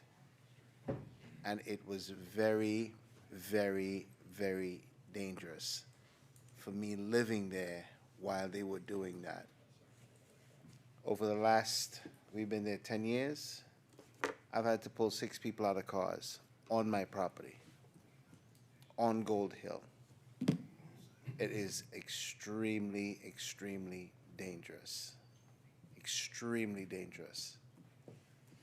I've had people, from drunks on end, whatever, people that just didn't see and just ran up on my wall, and basically it wound up being really, really bad. I've had to take at least 6 people in 10 years, which is, I don't know how you want to stack it up, but it's a lot. It is a lot. So I am very, very much concerned with cutting a new road coming onto Gold Hill, which is just adding to the problem. It's just adding to the problem. So I mean, I'm all for progress. I'm all with that. You know, go, go, go. But 200 homes is just absolutely absurd. It's absolutely crazy to think about putting 200 homes on a road that's already taking lives. Please, I know you guys live in communities, you have, you know, all these things. You leave here and you're gonna go home and it's all gonna be, well, it's nothing. Well, please. I live near there. This is our homes. This is where we live. This is where we live. This is where we live. And we want to keep it as safe as possible. As safe as possible. So, you know, please give that some consideration in your thinking, in your finding, in your planning, and how we move forward with this. At least just think about it and say, hey, maybe this guy has said something that makes some sense. There's people's lives that are going to be sacrificed here. So if you can, that would really, really, it would mean a lot to me. It would mean a lot to the people on Gold Hill, you know? So thank you very, very much. I really, really appreciate it. Let's have some sensible planning so that we can get this done. All right, thank you. Thank you. Thank you. Yes, you do live on a blind curve and a busy road. And a subdivision in your backyard. Anyone else to come before us? Yeah, please, sign and print your name and, share with us what's on your mind.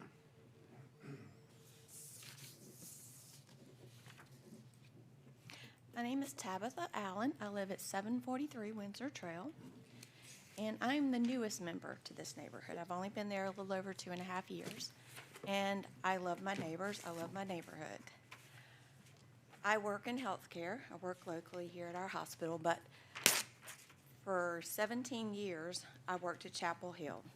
For 17 years, I drove from Randolph County to Chapel Hill because I love Randolph County. I didn't want to be in a subdivision where I could throw a bag of popcorn in my neighbor's windows. I don't believe that people who live in Randolph County look at a plot like that, a plan for this type of neighborhood, and think, oh yeah, that's Asheboro. I think people love it here and come here because they want small town. They want that sense of space. And I think that's something that we should hang on to. I can see this being developed, sure, but into something that is more respectful of the community that we've developed. That's all. Thank you. Thank you very much for your commentary. Next. I have a suggestion. You gotta come back up here then. Okay. So, I live directly across the street, so I'm in the thick of it, see all the action, pull dead people out of cars, situation, whole 9 yards. The recreational area right there, and the house is 30 foot off the road. In my opinion, I feel like the recreational area should be somewhere else on that property, not right there at the bottom of the hill, because it's dangerous there. They wreck there all the time, fly up in the trees, fly down in the ditch in the embankment, and having the houses that close to the road. My house is pretty far off the road. If you push the houses back a lot more, I think that would make a lot of people more comfortable as far as, you know, wrecking. And it's not even us, it's wrecking into other people's homes and houses. We just see how dangerous it is firsthand, and I feel like definitely push back off the road, and that recreational area shouldn't be at the bottom of the hill right there. For the record, that was Tracy King. Key, Excuse me. Key. I don't hear well, but I got close. I And- got the K. Tracy Key. I missed the part, is Thank the you. subdivision gonna have a homeowners association? Yes. Yes, who is gonna be in charge of that? Well, the Like- developer will until a certain percentage of the lots are sold, and that's in part of the homeowner's agreement, then the Okay. homeowners themselves will take it over and establish a board by the bylaws that are set up I by the missed developer. that part, but thank you. Yep, thank you. Anyone else? Speak now, I'm gonna recess this thing. Mr. Mayor, Pro Tem, if you don't mind, since you had a discussion about the sidewalk, be an opportunity for Mr. Evans to say what the conditions you were thinking about, so the Yes. applicant has a chance to decide if they are agreeable or not. Because like you said, it isn't a negotiation, it's up to them if they agree. What one potential condition could be worded similar to the new sidewalk on the site plan on Windsor Trail shall end parallel to the subject property line on the boundary of the vegetated perimeter buffer. So it would be stopping subject to the subject, or parallel to that property line rather than along the right-of-way going further into Windsor Trail. Does that sound acceptable to the? I asked the applicant will need to answer, do you understand that condition and the Are you permission willing of to Mayor? do less sidewalk? I'm not sure that was a question, Counselor, but okay.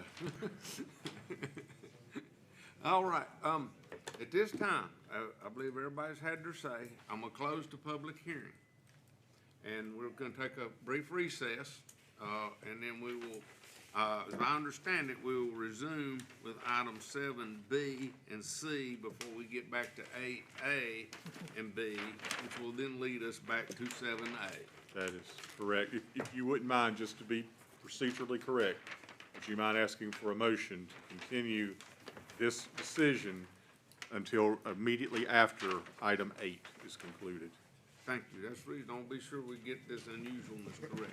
Could I have a motion to continue this hearing till we accomplish, items 8A and B and return to it? Make so much, such a motion. Such a motion? Second. Mr. Bell, Mr. Burks, all in favor, please say aye. Aye. Let's say 10 minutes, because that'll take 15, and we'll go from there. Right I am. All right, head 'em up, move 'em out.